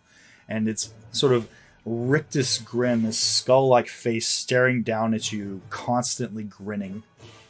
With one hand raised up, its other hand holding aloft and holding its body up, apparently, with this staff the size of a tree sapling. As cool as you look, I'm going to have to attack you now. Okay. That is most definitely a hit. So you bash into the body. There's sort of a thick, thumping noise as your quarterstaff smacks into the body of this corpse. And I am going to spend a key point to do 2 unarmed destruction. Okay. That is also a hit. 16. This second attack, both attacks hit, but appear to do less damage than from before. It seems to be somewhat resistant to your attacks. And then, since I did hit him with Flurry of Blows, I am going to make it so it cannot take reactions until the end of my... Okay. I look at Vrax and I wink again. What are we winking at? You. Nice. So he looks towards you, and you watch as his hand turns blue and almost like see-through. There's like a mirror image of his hand wafting off of it, and he looks to you and says, "You're quite annoying, are you not? Let's see what we can do about that." He thinks that's annoying. Wait till he makes mushrooms spread all over his head. That's actually already happening. I hit him with a poison-based attack, so he already has mushrooms. And he rolls a 25 as he slashes out at you. These tendrils of blue ethereal energy, claws scratching into your body with a mighty hit. And Alistair, you feel this eruption as blood spurts out all over the throne, and your body, as you fall back unconscious away from this creature. Second time that it's my exact health to kill me. The creature now stands up in front of the throne now, both hands resting on this tree sapling-sized staff in front of it, saying, "This has been entertaining, but I think we should bring this to a close." And on the Spectre's turn, looking at Twinkle now, or I should say looking in the direction where Twinkle was, it now shifts its attention to Scorch, which is immediately next to it, and then attempts to grab you with its ethereal hand. The hand stretches out, but just manages to, as it closes its fingers around your throat, Scorch, you smell this acrid smell, but it does not connect. And Vrax, it is your turn. Looking immediately to the north in this chamber, you just watch as your companion Alistair falls limp on the floor in front of this 30-foot tall undead nightmare of a creature. Damn. Alright, I'm gonna hurry up and pull Adelum up out of the hole. Okay, it will take your action to pull her out of the hole. Yeah, go ahead. Okay, pull her up. She's standing next to you now, quite waterlogged. Of course, you all are. And she looks, her eyes widening, still glowing, those golden irises, and she says, "Him," pointing towards him and looking like she's getting ready to ready something. And I am going to drink a potion of Hill Giant Strength as a reaction. Okay. My strength is now 21. Nice. We'll have to remember what your strength used to be. 16. I'll put it on there. I put it on the sheet for you. Just a reminder. Thank you. There we go. Because I sure enough would have forgotten, thought it was 19. Of course. And that's the end of your turn? Yeah, that's it. Scorched, it is your turn. You just looked as the specter tried to attack you once again. You watched as Alistair's body falls prone pathetically in front of the this 30-foot tall, nightmarish creature. All right. Seeing that the specter is trying to annoy Scorched, he is going to put his his hand on the specter's face, and he's going to cast a shocking grasp. Okay.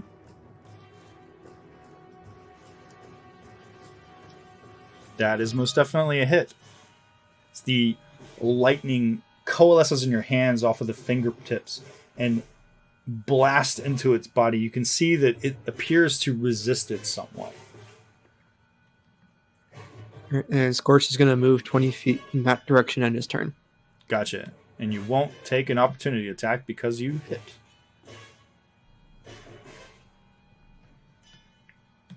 On Adelum's turn.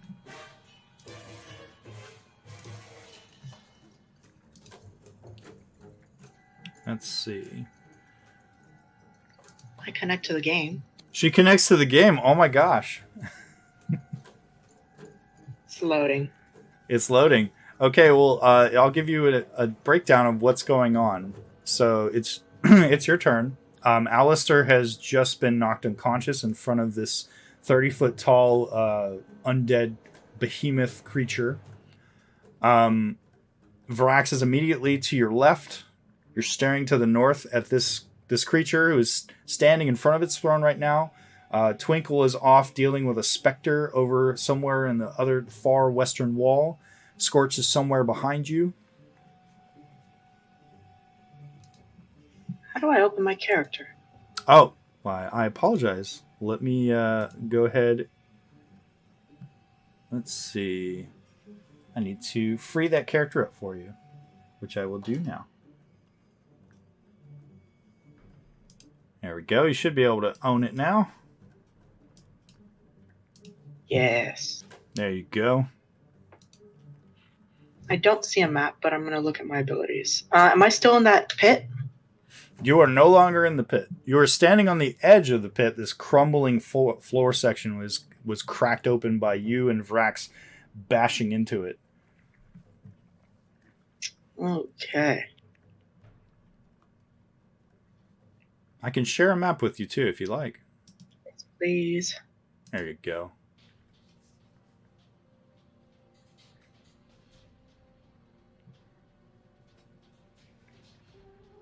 And if you want to hold your action, you can, but this is the last part of the turn. So you would lose your action.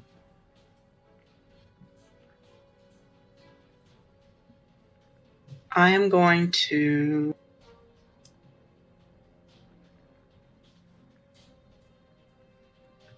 I'm just going to hold my action for now. Yeah. Okay. I'm going to hold a healing spell in case someone near me needs it. Okay. Well, it's the last part of the round. So Vrax is immediately in front of you. He looks like he's hurt. He's bleeding in areas. And Alistair's dying. Yes, Alistair is currently unconscious in front of this undead creature. Oh, let's fix that then. Woohoo! Can I reach Alistair? Can I get to him? With your healing word, or you can just go up to him and cast Cure Wounds. I'm gonna do healing word then. Okay.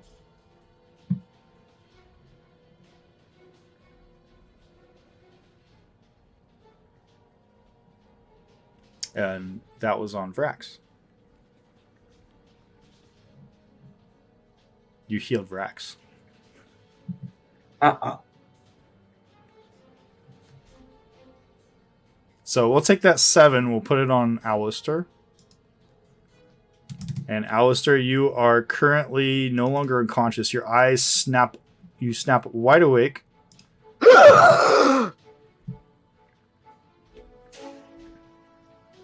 That's technically a bonus action, so I'm gonna do. Can I do 2 healing words in one go, or no? Unfortunately, no. You can only cast one spell that has an action of a bonus action per round, and you can cast a spell that has an action because you haven't taken your action.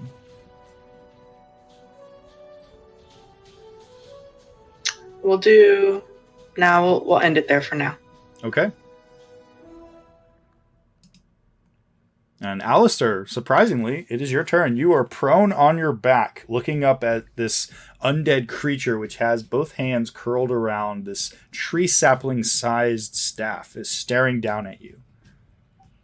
Well, since he still can't take a reaction because it's not the end of my turn, Alistair's just gonna fuck off over here and fly away. Well, that doesn't actually work because you were unconscious. Yeah, but it's the effect of it. It's not something I get, it's not the concentration or anything. It's just, it can't do it. Okay. It's a time-based. Sure. Okay, go ahead. It takes half of your movement to stand up. And then 25 to get over here. So and you're gonna do pant your and bleed all over. So you're using your full movement and action, correct? Well, I mean, it would, if Half I fly, I have 50 movement speed. That's not how that works. So half of that... You had to stand up. You don't get your whole flight speed. So half of that would be 25. Correct. Wait a minute. 25, 50. We'll have to revisit that, Alistair. I'll allow it for now, but ordinarily you can't mix and match the speed. Well, that's not. If my flying speed is 50, then half of that's 25, so that would be all of my movement. Well, we'll revisit that. I'll have to look into that because that seems a little bit broken.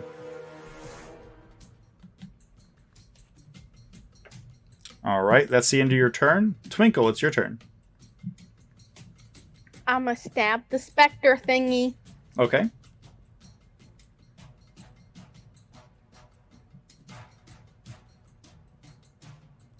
That is definitely a hit. Woohoo!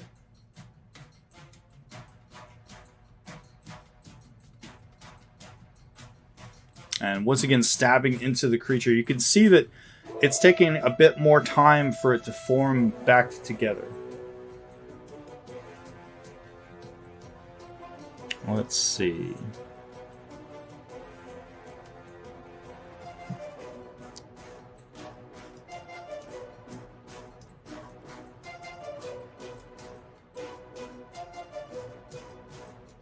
Okay.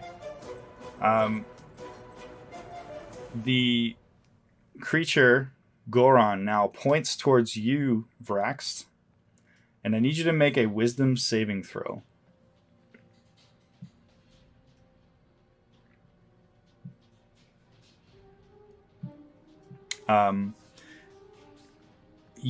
Vrax's eyes suddenly go completely black. And suddenly a twisted crown of jagged iron appears on his head, and a madness glows in his eyes. And you, my friend, are charmed. Nice. And on your turn, We're all gonna die! On your turn, you must immediately make a melee attack against a creature other than yourself. I could do that. And Scorch, it is your turn. Alright. Now that he has some space, he is going to put his attention back onto Goran. Okay. And you he's just going watched. to cast. Go ahead. He's going to cast Firebolt again. Okay. So you arc out with your hand. The bit of plasma fire travels across now. Within this chamber, you just smell an iron tang and the smell of brimstone as it blasts into his right shoulder, and he's rocked back a little bit. And he succeeds on his concentration. Damn it. Is that the end of your turn? Yes, that was the end of my turn. Okay.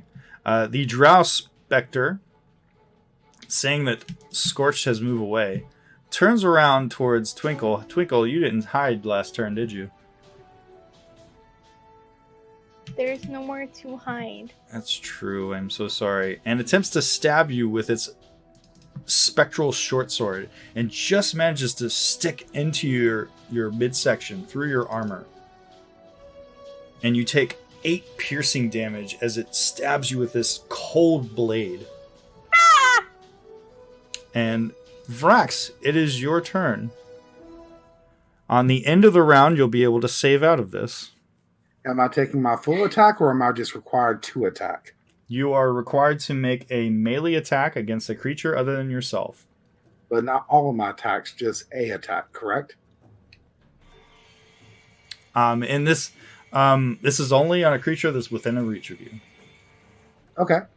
But I'm just curious, because I'm trying to decide, do I need to go full ham, or do I just need to make a melee attack against something? I would say you only get 1 attack while you are charmed by this Crown of Madness spell. Unfortunately, that is a hit. Adelum? As Vrax suddenly turns to you, Adelum, and there's a look in his eyes that you've not noticed before. This just blank look. And he opens his mouth as if to speak to you, and suddenly lunges forth and bites into your shoulder, ripping out flesh. Can I throw up shield? Can I throw up shield? Can you throw up shield? Do you have your It's reaction? a reaction. Yep. What's your AC normally? I believe 14? I believe that would block that. That would take your AC up to 19. You can throw the effect onto yourself. So as you attempt to bite Adelum, Vrax, there is this sparking energy as your teeth don't sink into her flesh. I will go ahead and take that 7 damage off of you. And you're sort I have of less like health now. You hurt me more.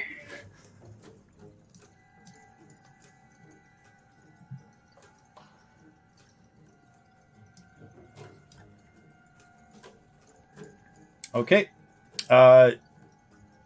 Vrax, you can take a wisdom save to see if you can break out of this. And I'm out. That is... Unfortunately, you are not out of it. Oh, I thought it was DC 10. It's a DC 14, my friend. Well, fuck all kinds of duck. We're All right. still gonna die!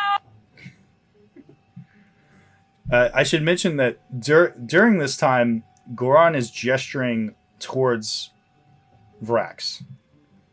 Like his hand is pointing directly at Vrax. Like he's controlling me? Correct. Almost like a puppet. Ooh. Just ignore me and attack him. And Adelum, it is your turn. I'm going to use Bane on Goron. Okay.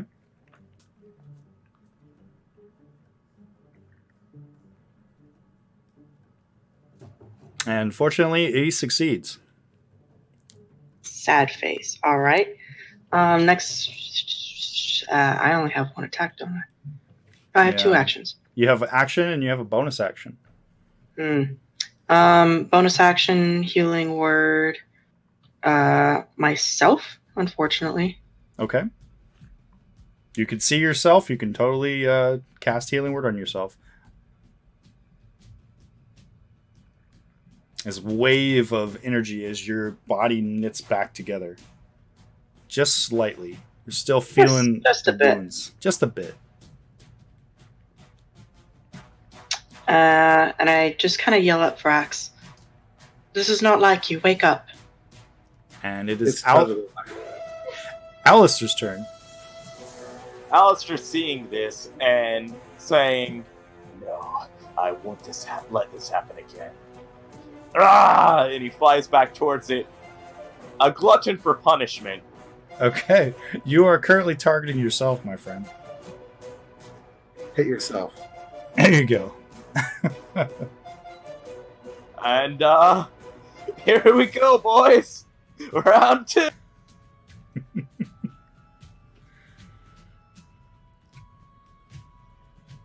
That is a hit. A 15 totally hits him. And he succeeds on his concentration. And I use a key point to do 2 more unarmed strength attacks. Okay. That's a hit. And he succeeds on his concentration. That, unfortunately, is a miss. But since I did hit with 1, I'm going to have him make a strength check or be pushed back 5. A strength check? Yes, let me double check that to make sure that's exactly what it is. I should say you shouldn't have any key points left, my friend. That was my last one. Yeah. I get him back from short rests, so I had 3 to use. You had 2 to use, my friend. You only had 2 left.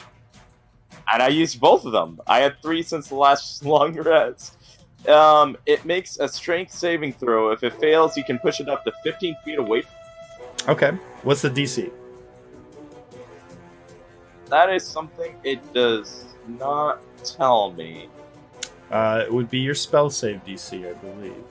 Or if it's a spell-like effect. It is key, but if we're going for spell... Let's look at your... what is your ability called? It's the open hand technique. It's the monk's martial art keys. Let's see. Open hand technique. Okay. It's a dexterity saving throw or be knocked prone. Or must say a strength saving throw.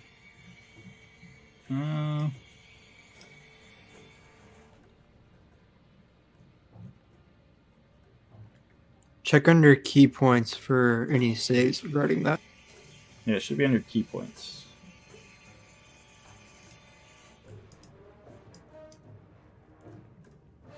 Eight. Okay, here we go. So it's 8 plus your proficiency bonus plus your wisdom modifier. So 15. DC 15.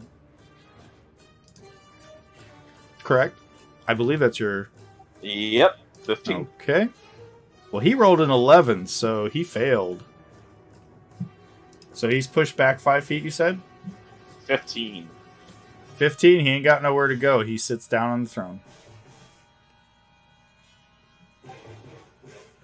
And I'm just panting here like... Sounds I'm to me gonna like die. use an action to get back up. He still has his hand out, with his fingers outstretched behind you towards Vrax, though. I'm trying it, magical voice from the sky. Dellum, it is your turn. Vrax still has this look of pure murder on his face. Cool. I'm gonna move away, but not away enough where he can attack me. So I'm just gonna move around him. Okay. There.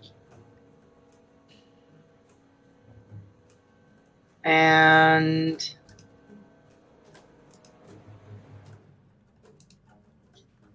can another enchantment spell override another enchantment spell? You'll have to explain what you're trying to do, and I'll tell you yay or nay. Can I command him? Can I command Vrax? Can you command Vrax? What does it say in the command spell? You speak a one-word command to a creature you can see within range, and the target must succeed on a wisdom saving throw or follow the command on its next turn. I would say that would fail automatically because he's currently charmed. All right. What's the spell? What's the spell level for command? That's a level 1 spell. Yeah, this is a 5th level spell. Cool. We're not going to do that. Instead, we're going to try Bane again on Okay. Goron, because that's going to be real helpful if that succeeds. Sure. That is a natural 1. He fails. Ha! Take that. Would that break his concentration? It did not. And then last thing, since I can still see Alistair, I'll do another healing word on him. Okay. Oh, thank God. Blood just continues to pool from all over his body.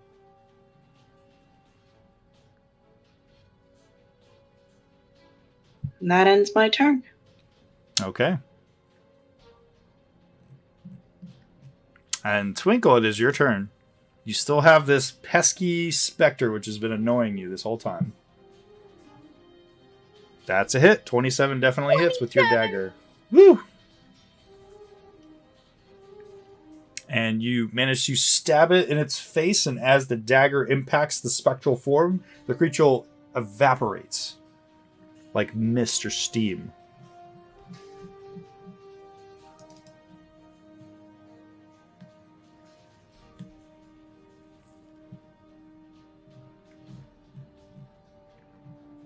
And does that complete your turn? I'm gonna move over there and hide. Okay. Go ahead and roll your stealth. Nice. How tall's the room? Looking about, you're currently in darkness. This room before, you can't actually see the ceiling from where you're at. It appears to be very tall. How tall's the throne? Oh, the throne. I apologize. The throne is approximately 40 feet tall. Okay.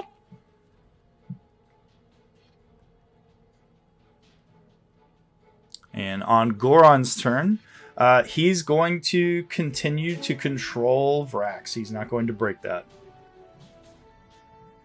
And Vrax, on your turn, please make an attack against Adelum.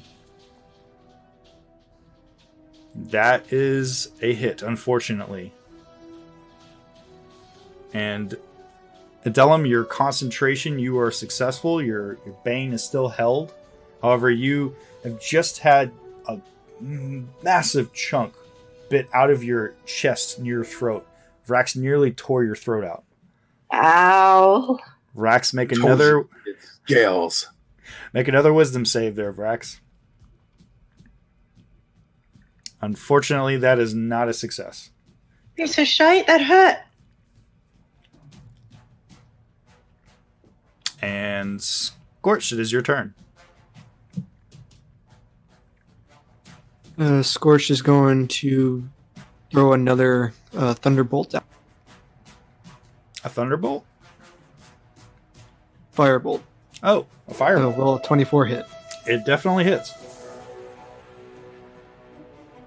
Hold up and learn thunder or lightning bolt.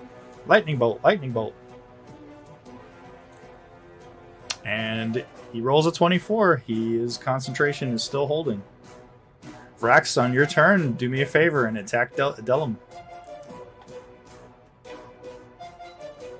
That is a hit. The shield's still active? It's no longer active. She would have to use another spell slot to... I'm gonna use shield. You're going to use shield? Yes. Okay.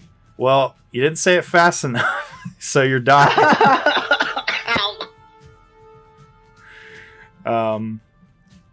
Because that bane just expired on him. Okay, hold on a second. Yeah, you're still held. I'll go ahead and say that your shield. You throw a shield on yourself.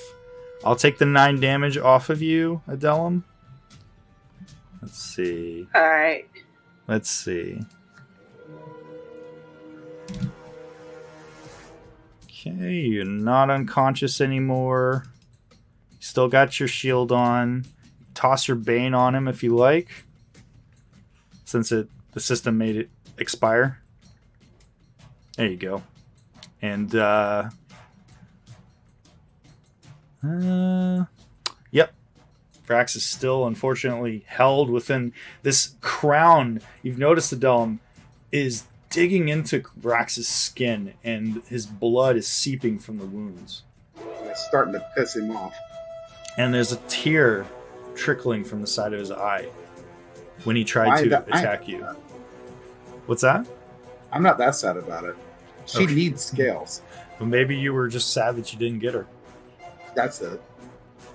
All right, on Goran's turn.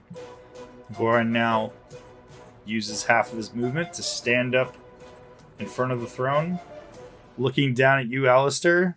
His eyes glowing. He says, "I'll get to you soon enough." And Twinkle, it is your turn. Am I still hidden? You are currently hidden. Very well hidden. I'm gonna drink a healing potion as a reaction. Okay. Is that all you're going to do on your turn? No. She's checking the quality of her healing potion. Okay.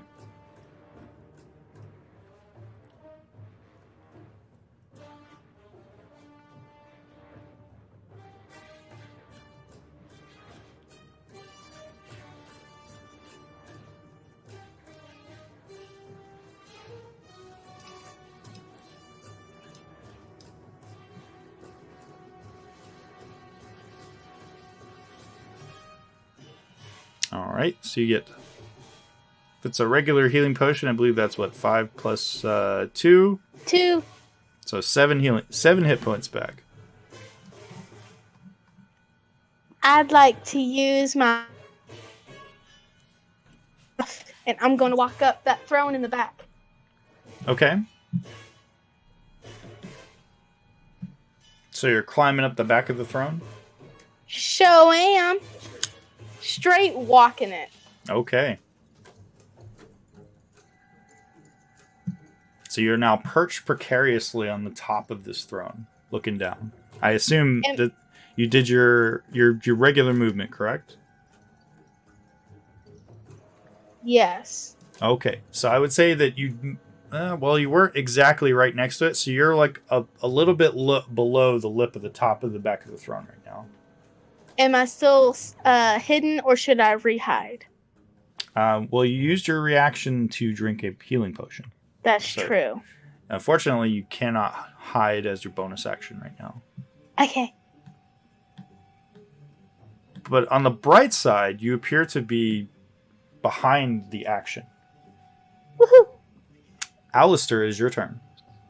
Alistair is going to use his last slot of symbiotic and cover himself in spores again, Okay. which is a bonus action. And I am now going to attack him Okay. with a poison chalet cord. Okay. That is definitely a hit. And surprisingly, even with the D4, he succeeds on his concentration. And I am going to use my reaction to do my double damaged Halo of Spore. Okay.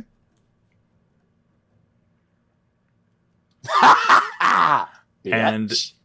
suddenly, Adelmi, looking at Vrax, the crown shatters from off his head, and he's shaking his head back and forth as the spell ends. There you are. I won't die without a fight, and I won't let my friends die while I'm alive either. Is that the end of your turn? It sure is. Adelum, it is your turn. Okay. This nightmarish creature now is shaking his hand from where the spell expired from Alistair's attack. Cool. I want to do ray of enfeeblement Okay. on Can I do it at 3rd level? How do I do that? We'll look at your spell. Ray of Enfeeblement. Huh? Okay. It's a ranged seek, deals half damage with strength attacks. Yeah, there's no way to bump that up because it's not a damage attack.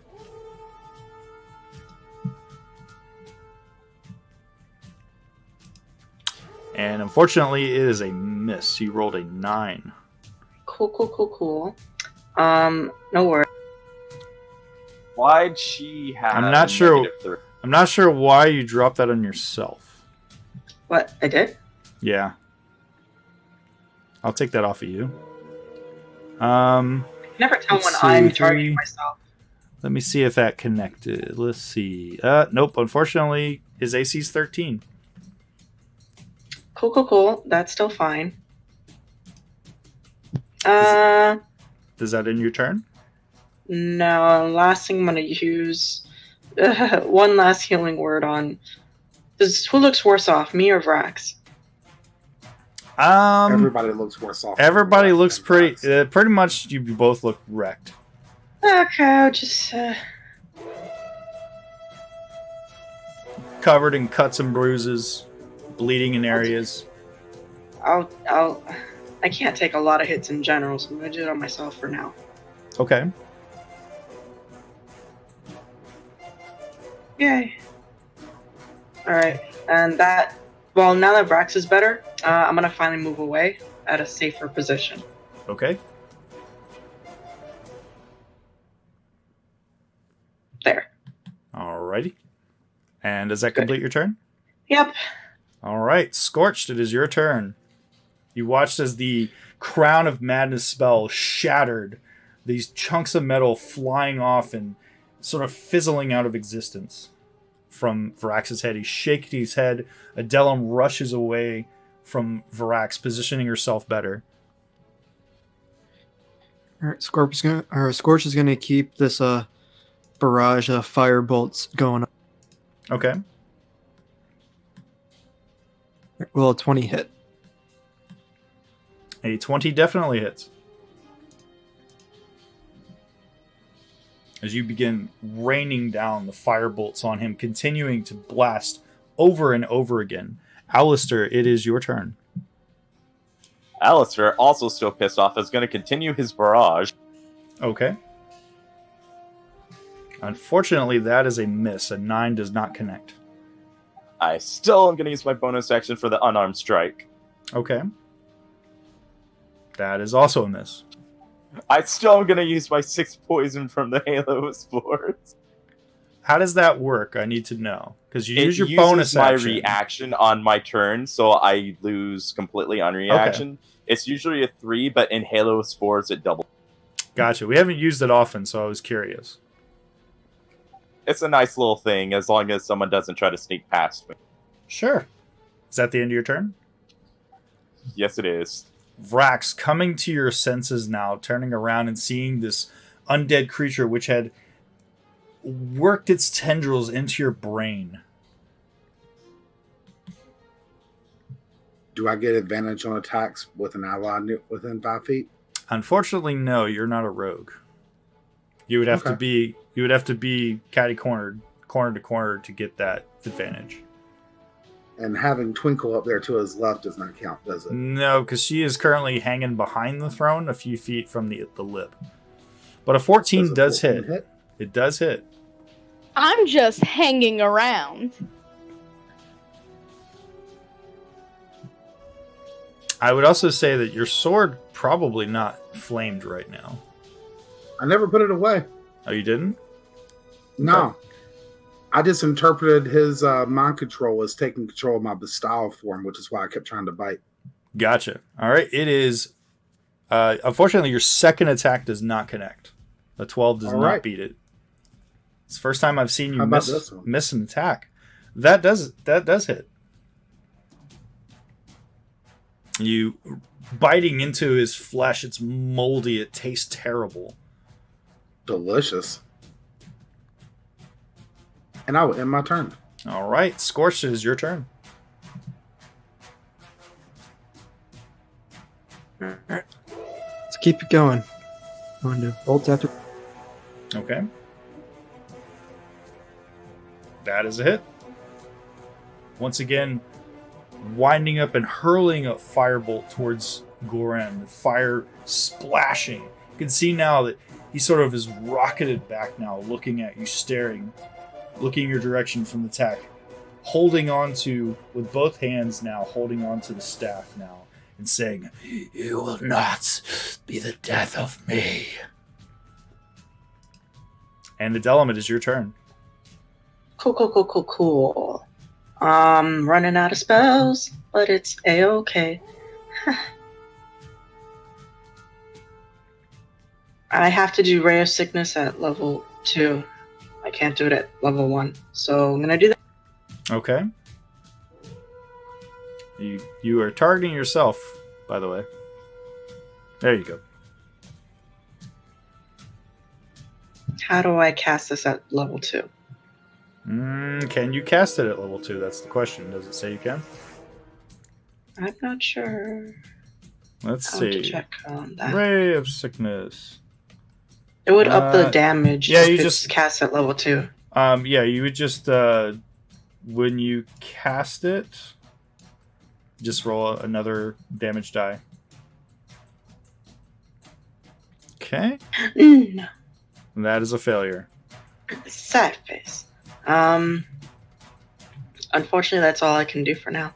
So yeah, can he see me from where I am? If I can attack him, he can attack me, can't he? Oh yeah. Oh yeah. Oh yeah. He can see you. He's waving at you right now. Can I hide? Is that a thing I could do? Unfortunately, no. I'm just gonna stand there all brave and, I'm just gonna ruffle my skeletal wings. Wait! Oh, how do I use my wings? How do I use thingies on my wings? Can I use those? Is that an action or a bonus action? I'll tell you what. We'll come back to you and you can read through your character's abilities and see. Got it. I have not... Rax is giving you an encouraging thumbs up. I have not added anything to that, by the way, yet. I haven't added that to your actions yet. Cool. Well, I wasn't expecting you to be here. Oh, I'm here. Okay. But yeah, I stand there remembering I have wings. I'm like, oh, that's right. And that's the end of my turn. Okay. All right.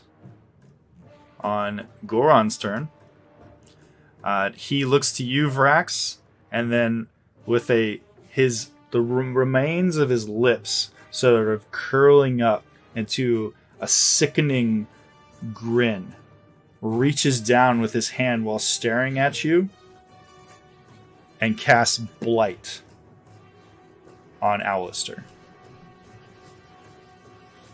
He was grinning at me, but casted on Alistair? That's fucked up. He stared at you, and he cast Blight. He used his last 5th level spell slot to cast Blight. On Alistair. Alistair, make a Constitution save. Damn.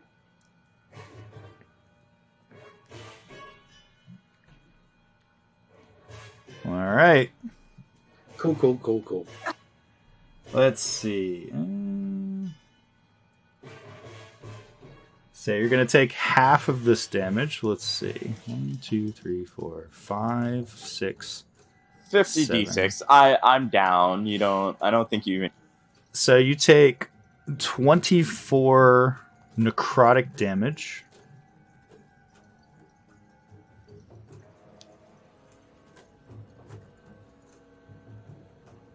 So let's see. That's yeah, I'd say you were unconscious.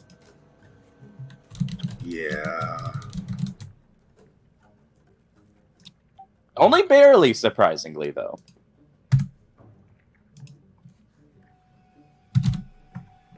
Hey, imagine if you'd failed that save.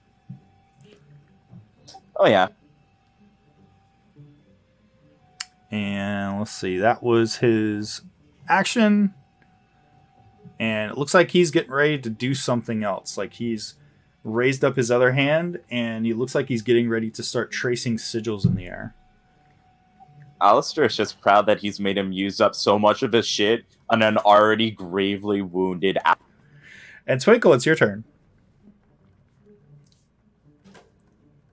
So Twinkle, I assume you close the distance and get up on top of the lip of the top of the throne? Stealthily. Stealthily, gotcha. And okay. Going for a sneak attack. Going for a sneak attack. I'll see if he noticed you. So as you go to attack him with whatever you're attacking him with, you will get advantage because you have allies within 5 feet of him. Will that be with sneak attack? Unfortunately, he seems to turn his head 180 degrees and stare up at you with glowing eyes as you attack him. You hear a creaking noise in his neck. Question, are you throwing your dagger? No. Did I roll the one with that throws? Well, you're not in range to hit him. The back of the throne is about 10 feet higher than him. Then I guess I'm jumping down there. Okay. All right, well, then in that case, you hit him. But he still notices you, so it will be a regular attack. And with a mighty blow, Twinkle leaps down from the back of the top of this thing and stabs her +2 dagger into the middle of his forehead, killing him outright. Why do all of our big fights end like this? That's a good question.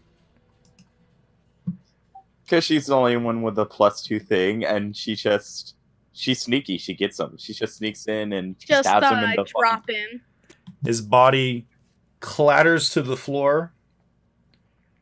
The staff now falls over like a tree falling in the forest, impacting the ground, cracking it in places. And you, my friends, are out of combat. Alistair wakes up just to slap Twinkle for that horrible pun. I'm going to kick his body out of my throne and have a seat. Okay. Oh. I would rush over to Alistair and I give him a little bit of healing. And you all I'm received taking a bite out of him. 780 experience points from that encounter. A whole test taste, just And you received an extra 200 experience points for defeating the specters. Am I supposed to put this somewhere? Oh, it's getting added. Okay, never mind. What happened to that spinning disc? Is it still spinning? It's currently not spinning. It is thinnest point pointed to the ceiling and to the floor, and it is solid. And you can see there's a little bit of energy that seems to be wafting on it, and it is traveling towards that circular door at the southern wall of this chamber. The doors, I should mention, on both sides are still closed. And that the pocket of air, which forced out all the water in the chamber, is still active. Can I go over and inspect it? It is currently 25 feet up in the middle of the air, floating above you all. Hold on one second, guys. Let's just search this body real quick. I mean, don't get me wrong. The disc is important, but he had to have some kind of loot on him. Let's check. I growl as my teeth are still embedded in some part of his body. I checked the staff that he dropped. The staff is the size of a tree sapling. And it looks like this.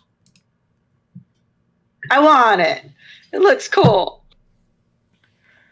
She's gonna grab Vrax's butt when he's not looking with that thing. Can she carry that? Well, unfortunately, it's too big for her. It's the size. It's the size of a tree sapling. Well, we're thinking of two different tree saplings then. Yeah. No, it's about. I'd say from bottom to top, it's essentially almost 30 feet tall. Oh, that's not a tree sapling. What kind of trees are you looking at? Yeah, tree saplings are anywhere from like 3 to 4 foot. No. I'm talking about a redwood tree sapling. Yeah, Oh, my bad. Redwood. Got it. A tree sapling. Carry that. It's pretty tall.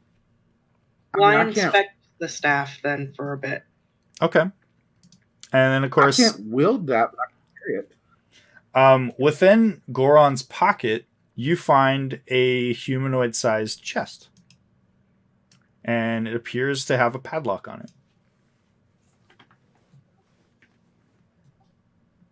Does he have any lint? Whatever lint that may have been in his pockets has unfortunately been just sort of turned to mush and gone. Why don't you just tear off part of his robe? Keep it as a present.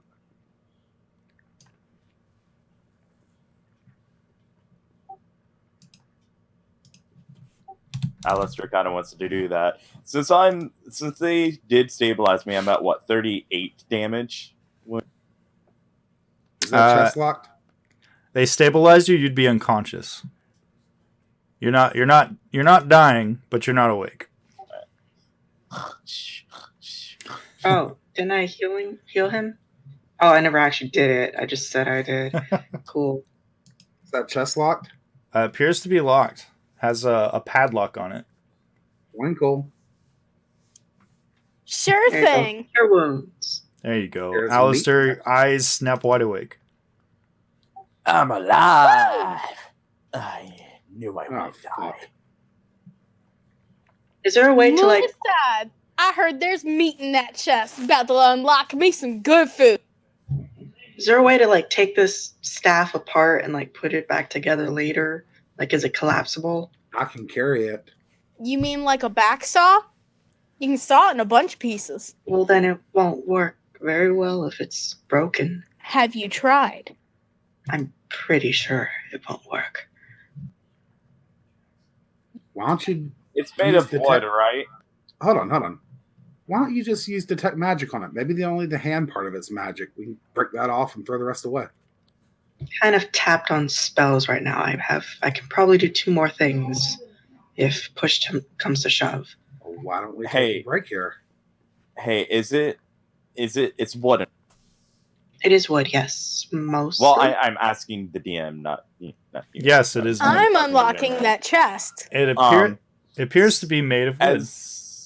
As a druid, would I be able to make a history check or something, or an arcana check to see if I've ever heard of anything like this? Because gigantic 30-foot tall thing. Anyone can make an arcana check, sure. Twinkle, if you would roll a dexterity check with double proficiency for me.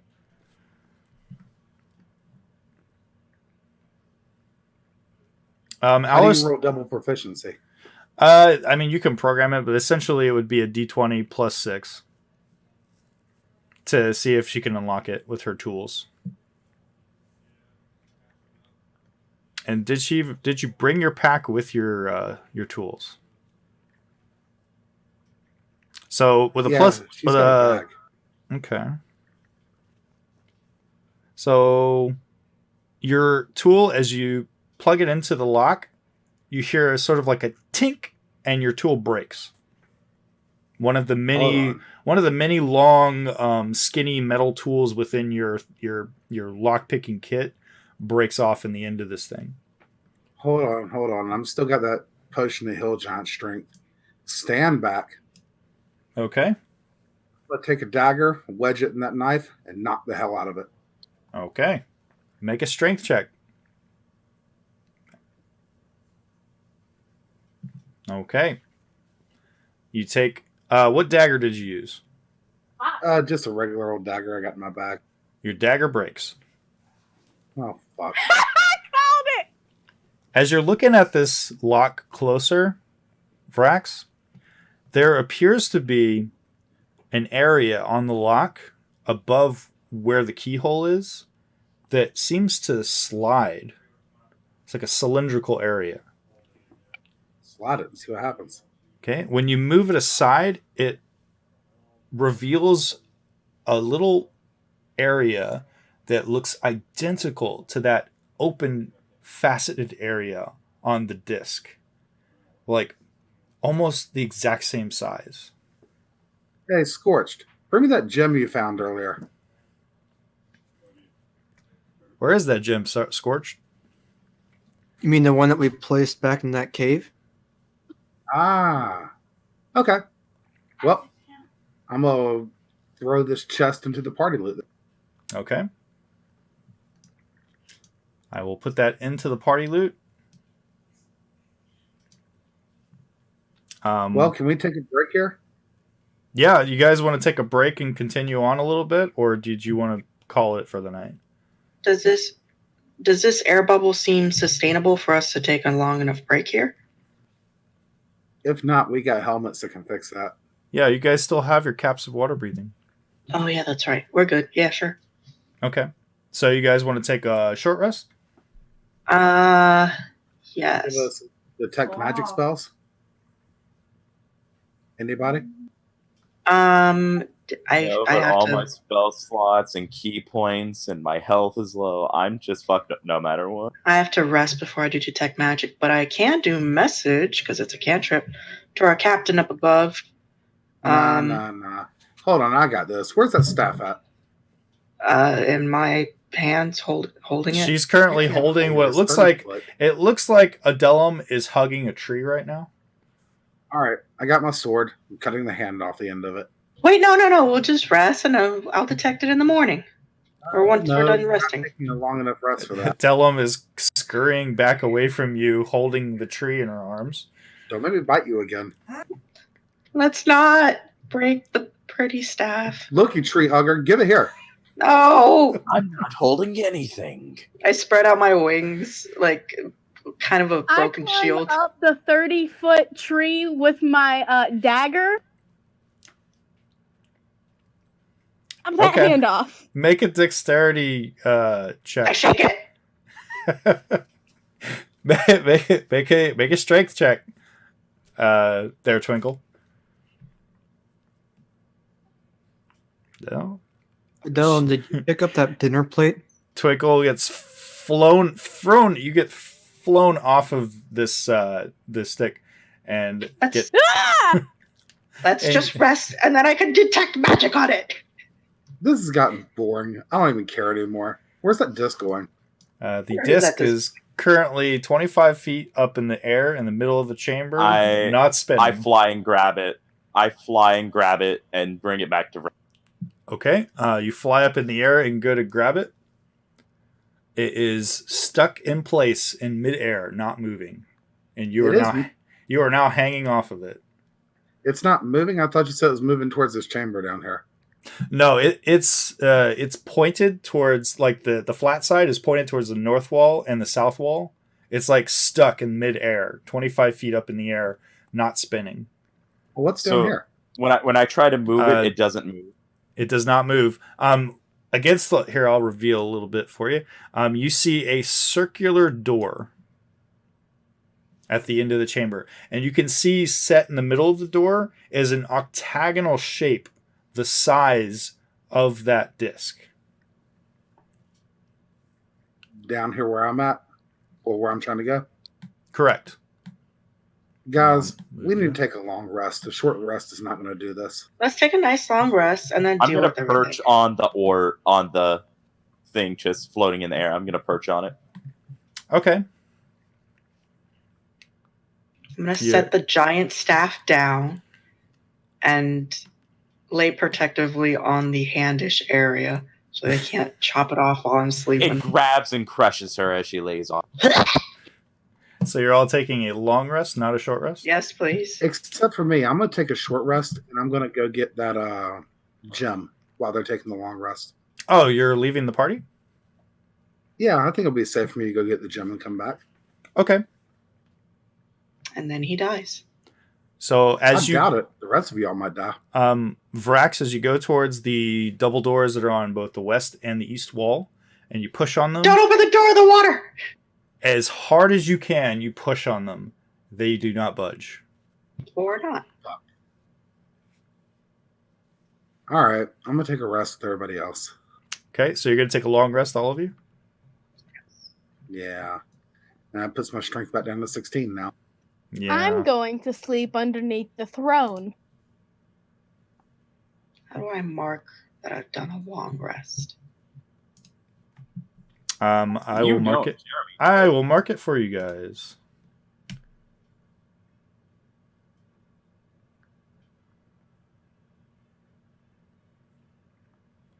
Okay. There we go. Yeah, didn't we just kick the shit out of kind of a badass? You did. And he almost killed one of you. Yeah, but that always happens. I mean, Alistair's always almost getting killed. At this point here, I think So- he knows more about the other life than he does ours. It's because And- when I get hit fucking hard for 20 plus damage every time. I'm So gonna do identify instead of detect magic on this staff. Okay. I've got a question about my character. Sure. You put that special move max HP 43. Why? It's because until you took a long rest, your maximum hit points were 33. Oh, okay. So now Yeah, you're, I understand. Okay. whatever that was hurting you finally subsides. You had a bit of an aching in your chest. Like maybe you ate I something too thought fast. That was normal. And I will go ahead and put the chest. Well, I will put the Staff of Withering for now, since you guys haven't opened the chest yet, in the party inventory, you guys. Unless, Adelum, you'd like me to put it in your inventory since you're identifying it. In mine, please. Okay. There we go. It is in your inventory.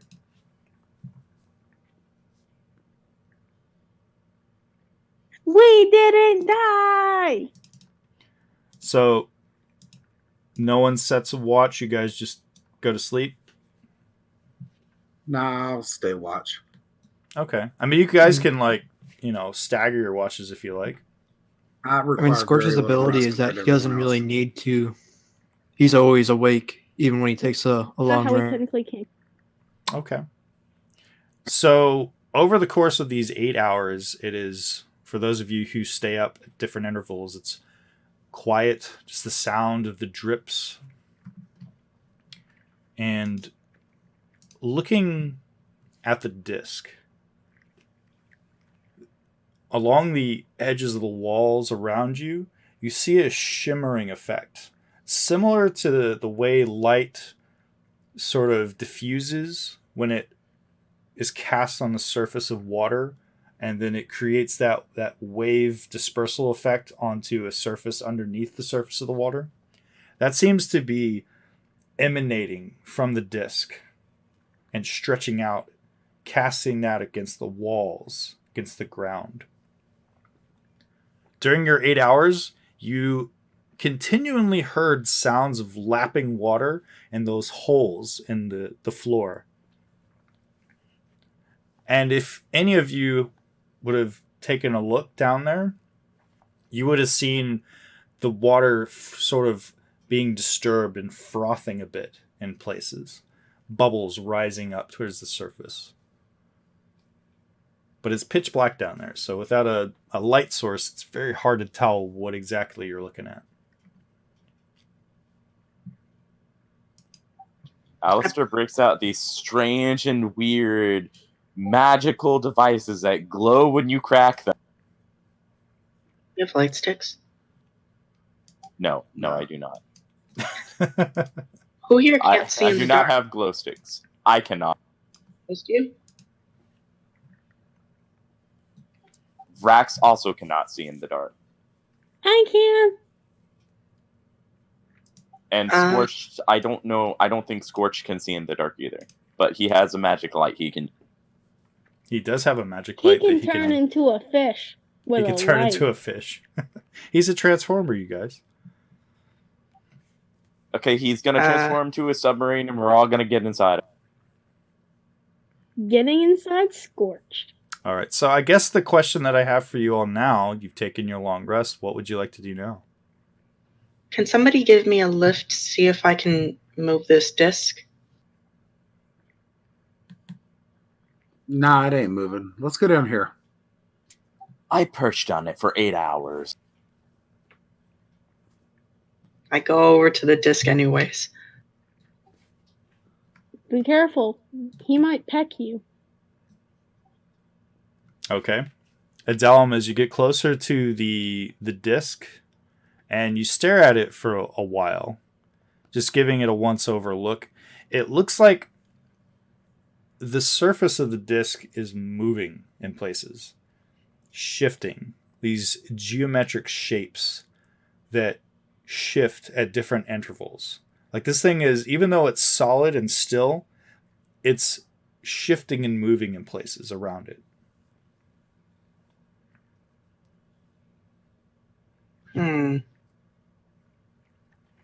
gonna sit for a bit. And Now we've been here like 8 hours. We ain't thought of nothing by now. We ain't gonna think of it. Let's move on. Also, unless you can fly, it's 25 feet in the air from.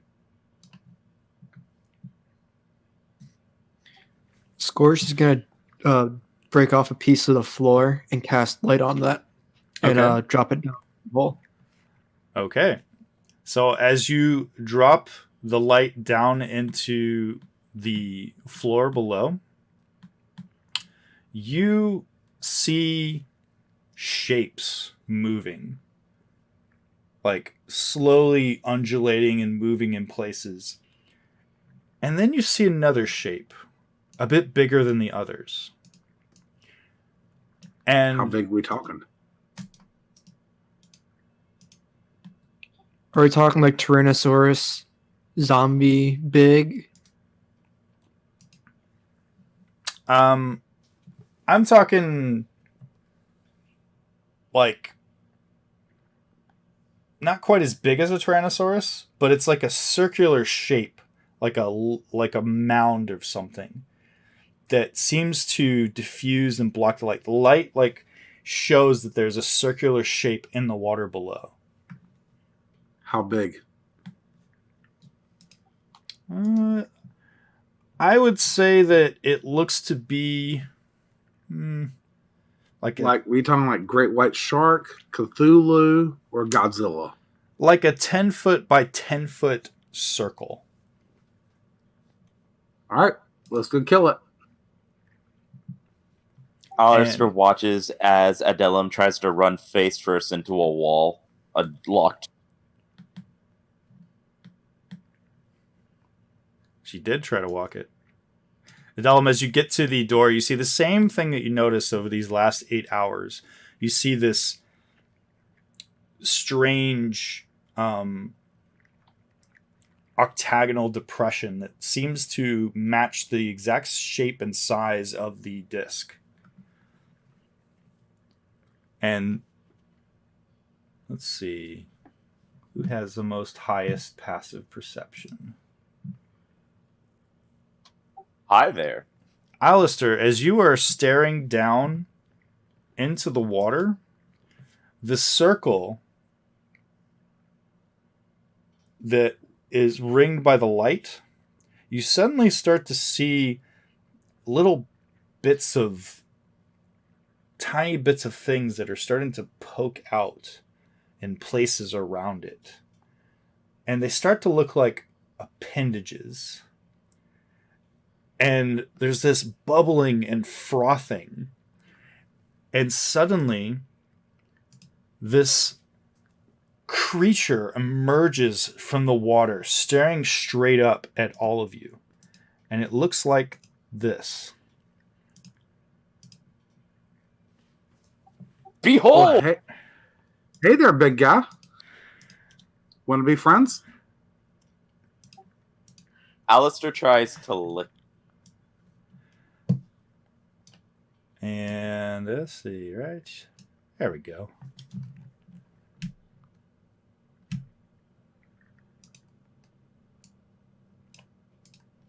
I guess I should. There we go.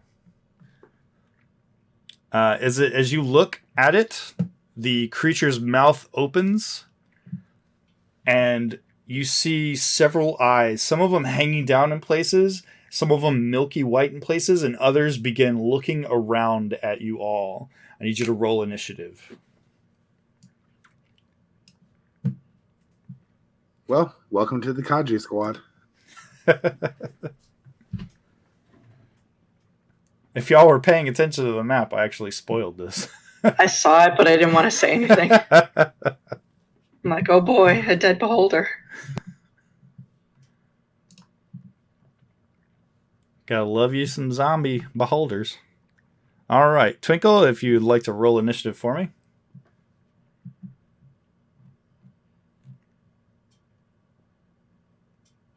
Nice. Alistair, is your turn, my friend. Alistair is going to use his bonus action to recast Chalet on his quarterstaff because he has not yet. Okay. And I'm going to whack him with. Go for it. Whack-a-mole. That's a hit. 22 definitely hits. It's just sort of a wet, sickening, thumpy impact as you smack into the creature as it floats up out of the hole. And Scorched, it is your turn. Me some more. Scorch is going to reach out and grab one of its dangling appendages. He's going to cast Shocking Grasp on it. Okay.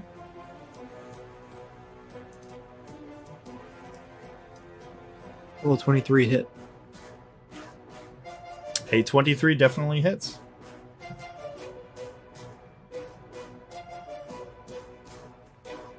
And I'll move 15 feet back. Now my turn. Okay. Twinkle, it is your turn. This big, lumpy, meatball-like creature with a giant, cloudy eye and eye stalks with smaller eyes hanging off the end of it has come up out of the water and it's just sort of...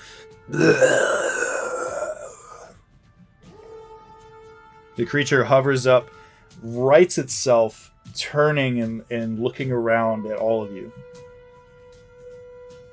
I'ma shoot it. You shoot it.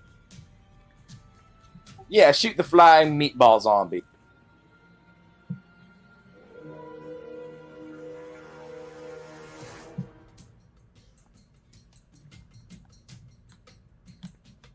Flight meatball zombies.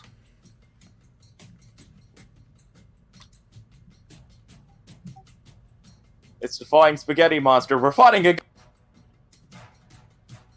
That's a hit. Doesn't look like any spaghetti I would eat. Your bolt catches the creature in the head on the side now. Bit of oozing substance. It turns and looks in the direction of the attack.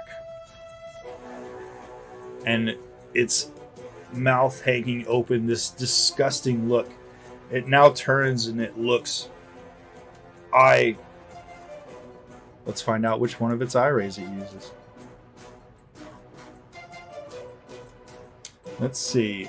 Twinkle, make a Constitution saving throw. Who? What? Twinkle. Constitution What's saving it? throw. She's going. She just doesn't know how to answer. No worries. Okay. This sort of like one of its eyes on the end of one of the appendages. The appendage is sort of drooping behind it and dangling. It's suddenly, in a quick succession, points towards you, Twinkle, and this sort of yellowish energy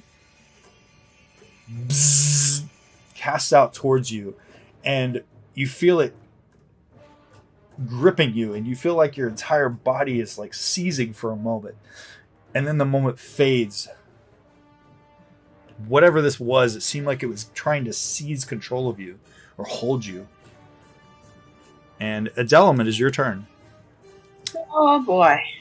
Turning around and looking, you see a meatball with a giant eye and a toothy maw, and it looks wrong.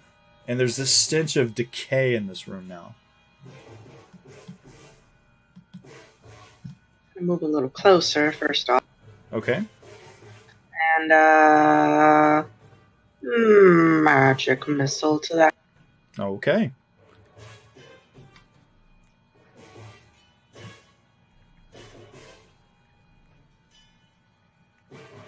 That's 3 of them. These arcane bolts slashing, blasting into it, blasting off a few of the appendages on its body. And that's all I can do. All right. Vrax, it is your turn.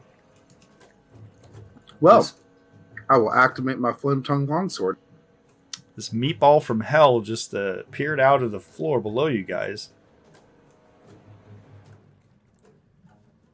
Seeming to react, and that is definitely a hit. Seemed to react to the light that you cast down into the water. Nice. You slashing into its body with your longsword. You swing on your second hit. This time you miss. Edge of your blade tinging into the stone and breaking off of a chunk of it. You can hear it sploosh into the water down below. All right, that's my turn. It's Scorched. It is your turn. Alright. Scorched is going to cast Witch Bolt onto this beholder. Okay. This sort of creature's just sort of moaning this long, baleful moan. And I'm that so was sorry, Scorch. That's dirty. and unfortunately your That'll be 1 damage. okay. And your wild magic surge does not go off. Twinkle, it is your turn. Shaking off that buzzing sensation that just seemed to like rack your body for a moment. You see your friends all sort of, aiming their weapons, and Vrax attempting to carve into the side of its fleshy body. I shall shoot it again. Okay. That unfortunately is a miss. And Alistair, it is your turn. I shall whack the pinata. Whack that pinata. Viva pinata. That is an I'm automatic not miss. gonna whack that pinata. I'm gonna use my bonus action to try to smack the pinata. Smack the pinata. That is an automatic miss. What the? Apparently the dice I don't know like this- you right now. I know this isn't gonna do anything, but just out of spite, I'm gonna throw spore. Okay. Vrax, it is your turn. That is a mighty hit. 21 definitely hits as your longsword erupted in flames, slashing into the side of the creature's body. This viscous, orangish yellow fluid is spurting out onto the tile around you. Your second attack, unfortunately, is a miss. At least it wasn't a 1 miss.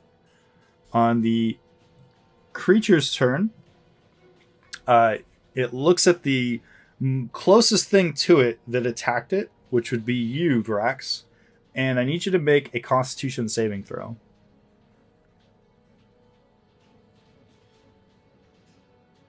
Okay. You take 30 necrotic damage as this green energy erupts from one of the eyes and blasts you, and you're rocked back a bit, and you just feel just this intense pain as your body is sizzling, like this horrid ray just washed over your body. You nearly dropped your sword.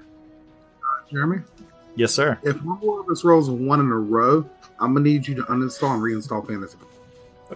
Okay, then. Adelum, it is your turn. Okay, dokie. That is true. That's three natural ones in a row. If Adelum rolls a natural one, I'm gonna call it for the night. I legit just rolled 2 back to back immediately. That's true. And I haven't rolled a nat 20 this whole session, or this past few sessions, so I mean... Adelum, what are you doing? I'm gonna do. Vrax was just nearly melted in front of you. Nah, he's fine. He's fine. I'm going to do another magic missile, Okay. and were all those ones?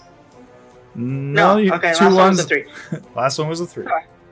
And then, because I can do this as a healing word to poor dying Vrac.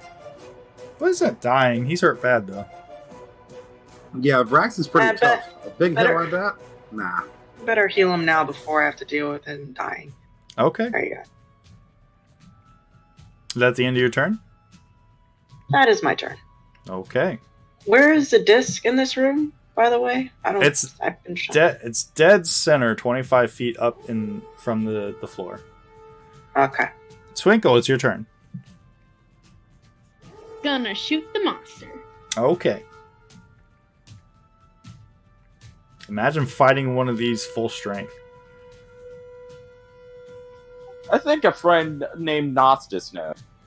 That's a hit.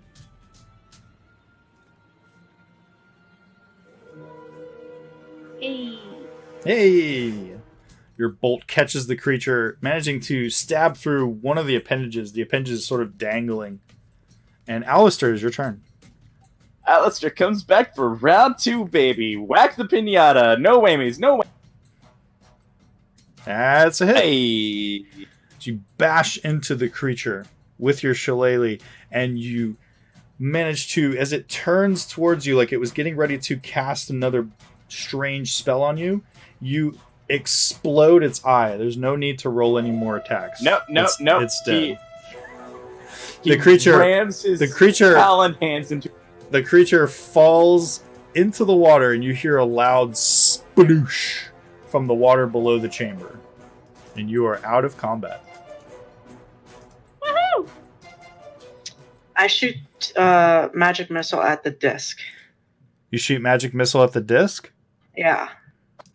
All right, everybody, get your aquatic helmets ready. She's about to send another shockwave through the room. It's funny you should mention that. There is a brilliant flash of light and a loud popping noise. And the entire room, the air evaporates. It is gone. Or excuse me, not evaporates. The air is suddenly sucked out of this place. And water rushes in, seemingly from the cracks in the walls. And the entire chamber is filled with water once again. Pop that helmet back on. You're wearing it still. They automatically create the pockets of air if you're still wearing them. The disc, looking up at it now, it is currently spinning once again. Well, I guess we can maybe leave since the doors might open now. Say bye to talking the Scorch.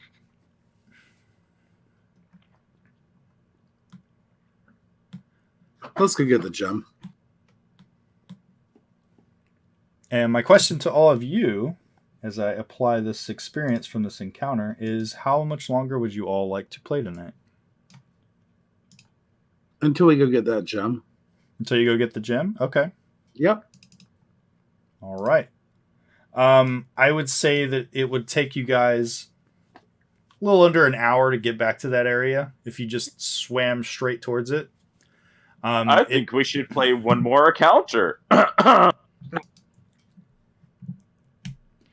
And as you get back to it, you don't notice Argon anywhere. He's not where he was before. As you get back to the area where you once before, you can see now in the dark, if Scorched, if you're using your light to assist in any way, you can see that the area around the cave seems completely fine, unmolested. Doesn't look like there's anyone has been through this area. Just a cursory glance.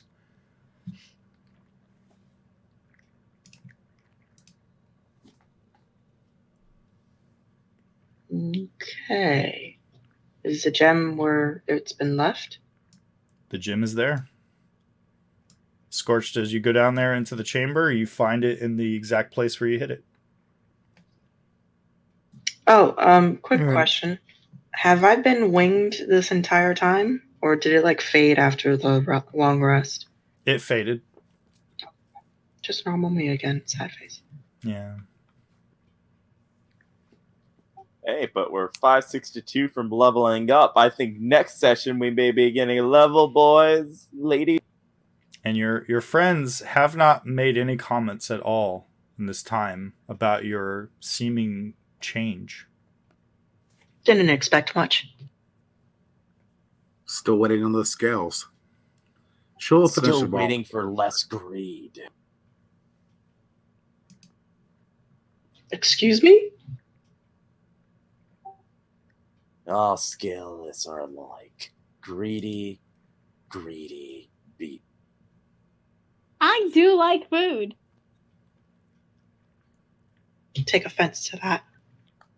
You should. Squint my eyes at him. Well, Alistair just gives you a heartless, dark, haunting stare that pierces through. by the way, It tries to pierce through me. By the way, Oh no, it does. I have the haunted one trait. It pierces through. hey, maybe kill both of y'all. I dare you. Now, did anybody bring that giant fuck off staff with us? Yeah. It's dragging it behind me. Talon's been swimming with it over one arm. Is she exhausted? I mean, it wasn't that far. Okay. All right. It's buoyant. The wood is buoyant, so that she's not burdened by the weight of it at this time. Okay. I'm going to do research on how to shrink this thing. Okay. I sit with it for With years. a back saw. So No! you're all currently, unless you're going back to the temple, you're currently within the kelp forest on the edges of the city. Where that cave is, Scorched has acquired the gem once again. We're going back. Wait, nope. We're opening that chest. Okay. All right. Take the chest, open it up, and it is absolutely spilling over with coins. Where are we opening this chest? Ah, where am I? Why? I'm trying to sleep in that chest. Get out of the way. The chest is absolutely loaded with coins. Hey, check this out, guys. I can buy so much stuff for my spells with this.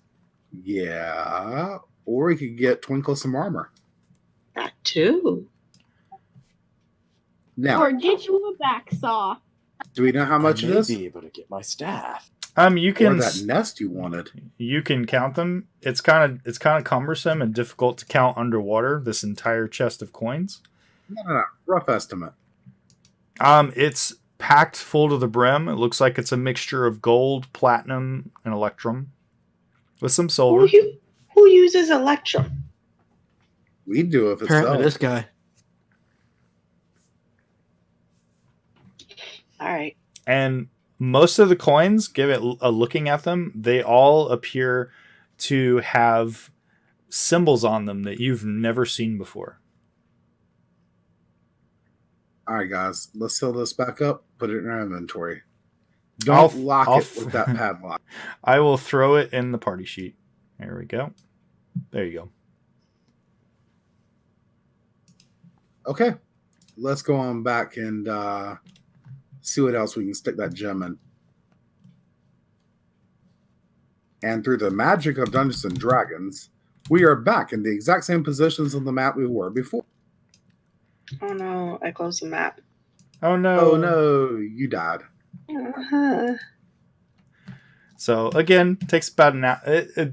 You some time with the chest.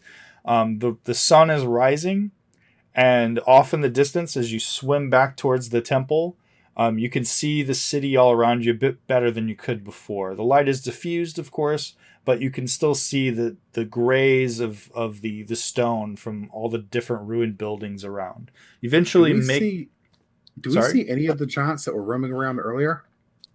Well, there was only one. That was Argon, and then there were the corpses which were gathered around in this massive thoroughfare, this courtyard in front of the ruin. You see them floating around? They're still standing in place, and you do not see Argon, any trace of him. All right, let's keep going. Okay. So Just because Adelin feels bad. She does send a message to the captain telling them, hey, we're still alive and down here. Don't leave us. Cool, bye. Do you give him the option to respond? Oh, yeah, you can respond to this message. You hear silence.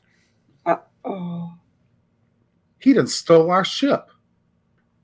Technically, it was still his ship. We were Not just... when we got back, it won't going to be. We'd already planned to kill him. Maybe the Swaggin did it first. Maybe the Swaggin did it. Silence says he doesn't want to respond to me, or... Silence. Or he's swagging food. Silence as in whoever this person is, you're getting nothing off of them. No response as in they're not. It's not that this person wishes to respond and can't. They just don't. You get a sense that this person you're trying to reach might not be alive anymore. You got an awful lot from that silence. What the fuck? Yeah, Well, I've dealt with silence.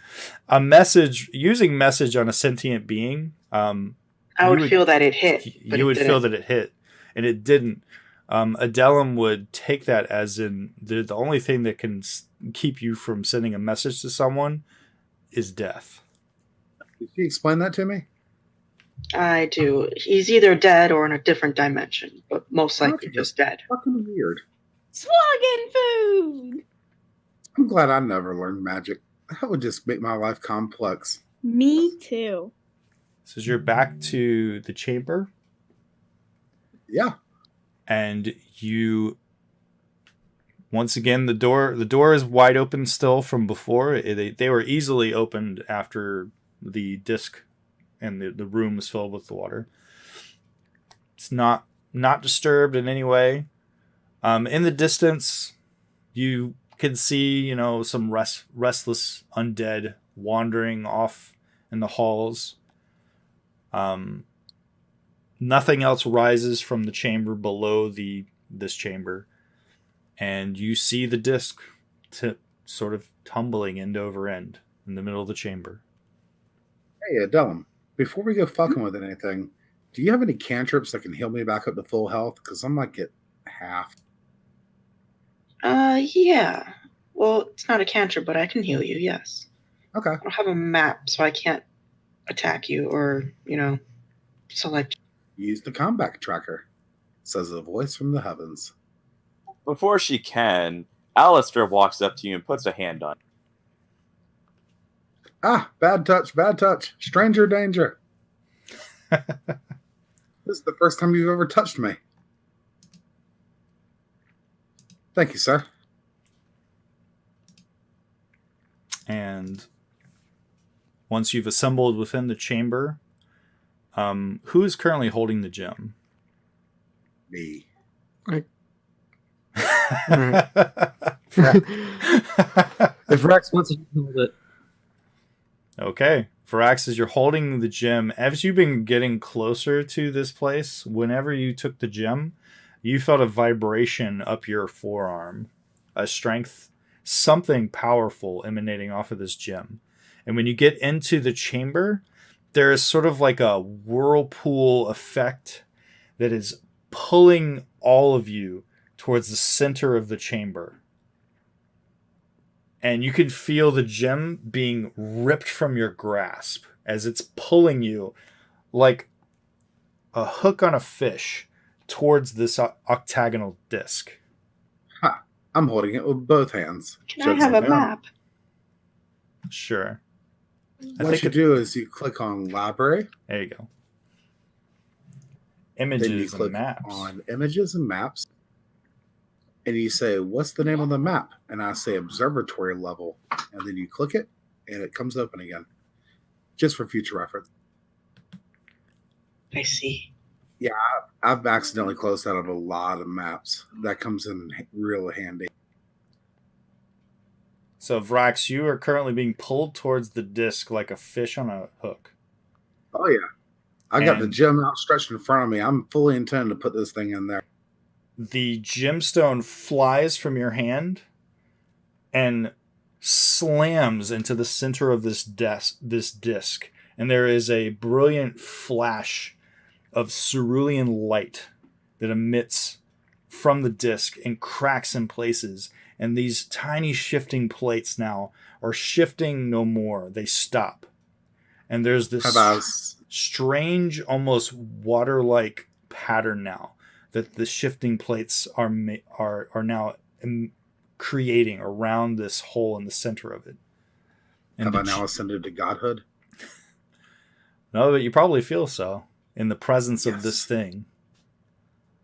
And there's now that rippling effect, that heartbeat rhythmic wave that was coming from that chamber where the circular door is, ceases immediately.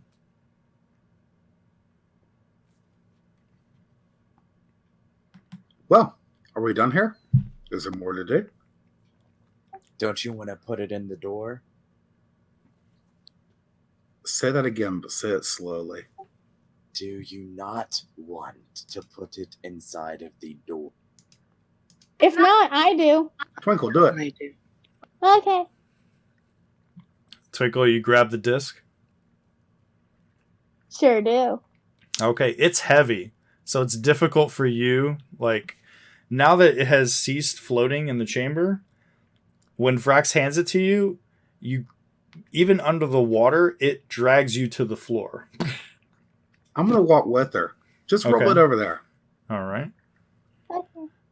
Like trying to put a weight at the gym on something. You're rolling it end over end on the floor. Yeah, she's rolling it like a wheel all the way to the door, and then I'm going to help her put it up there. Okay. I'm assuming this is like a sewer lid, right? About like 200 pounds solid metal. Oh, yeah. And as you get to the door and place the octagonal disc, now complete with the gemstone, this Sybaris dragon shard, which has been refined into a jewel, the disc slides into the door, and you hear the sound of metal on metal and grinding, and just sort of the chunk, and the door splits into 4 triangular pieces and swirls outward, opening up. And what you see beyond is a chamber Big monster filled with some sort of swirling primordial energy, and it coalesces into a sphere that is roiling and boiling. And you can just see beyond as you stare into it. You can see what looks like running water. Like you feel like you're seeing into another place.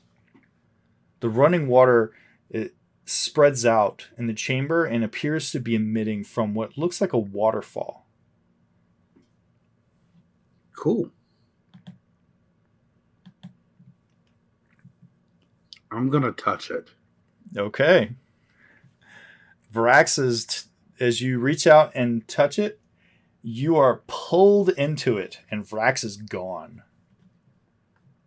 All you hear is, whoa, gone. Well, that was fun. Alistair's gonna follow in. He's not gonna let his friends go. Okay. Me next. Alistair, you walk towards this sphere of churning matter, and you are pulled into it as well. This violently yanked inside of it as soon as you touch the outside of the surface of the sphere. Free real estate. Is Scorch going to be the only smart one to contact us through the ring and ask if we're alive? That's what I was about to do. Does Twinkle go? I assume Twinkle went after Alistair. Oh, yeah. She jumped right in there. Twinkle jumped and did a cannonball into this thing, and just sort of like a cowabunga. And there's a bit of almost like, it's strange. It's like water underwater, and it's a splash underwater. That is a real scientific thing. It's the strangest thing you've ever seen. It's like a pocket of air expelling out and then reforming into this almost perfect sphere. I want Scorch and Adele to just be standing there watching them all go in. I go, wait. And I send a message to Alistair. Are you still alive? Alistair doesn't take it. He just lets it ring.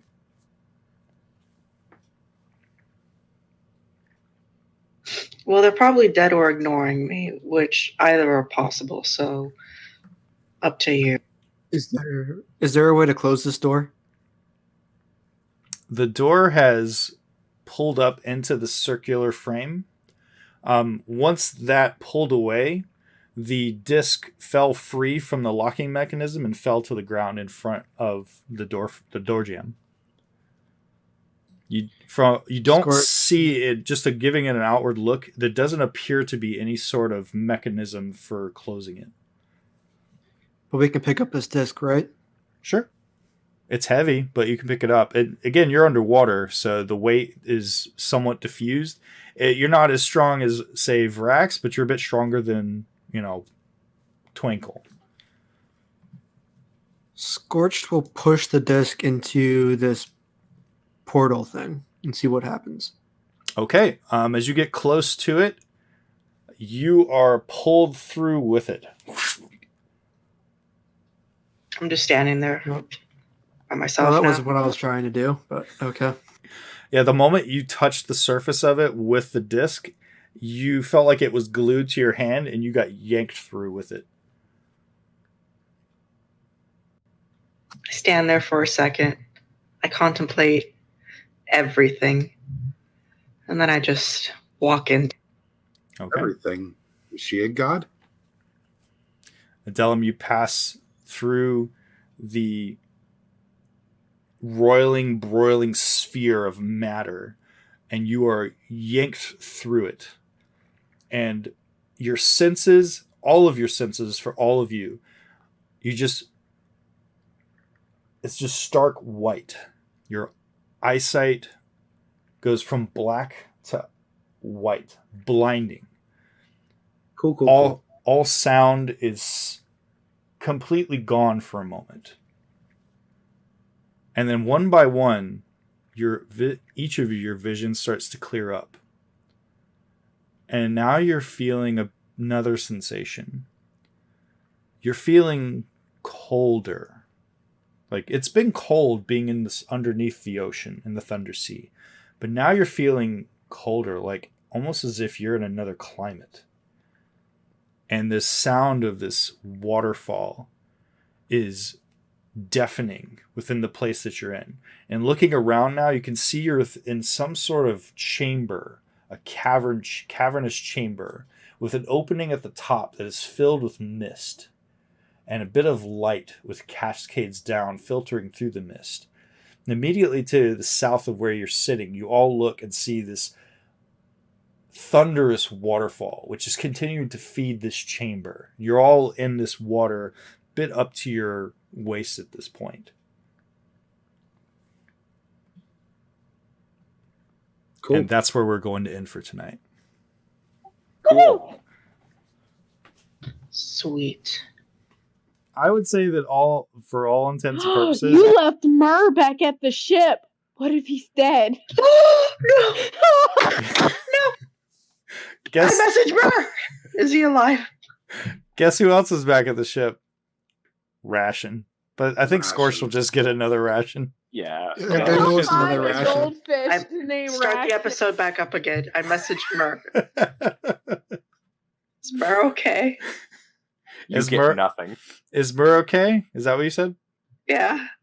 I guess you'll find out 2 weeks from now. No, that's 2 weeks from now. Will killing Murg give me 562 experience? No, it will not. It will give you -1,000.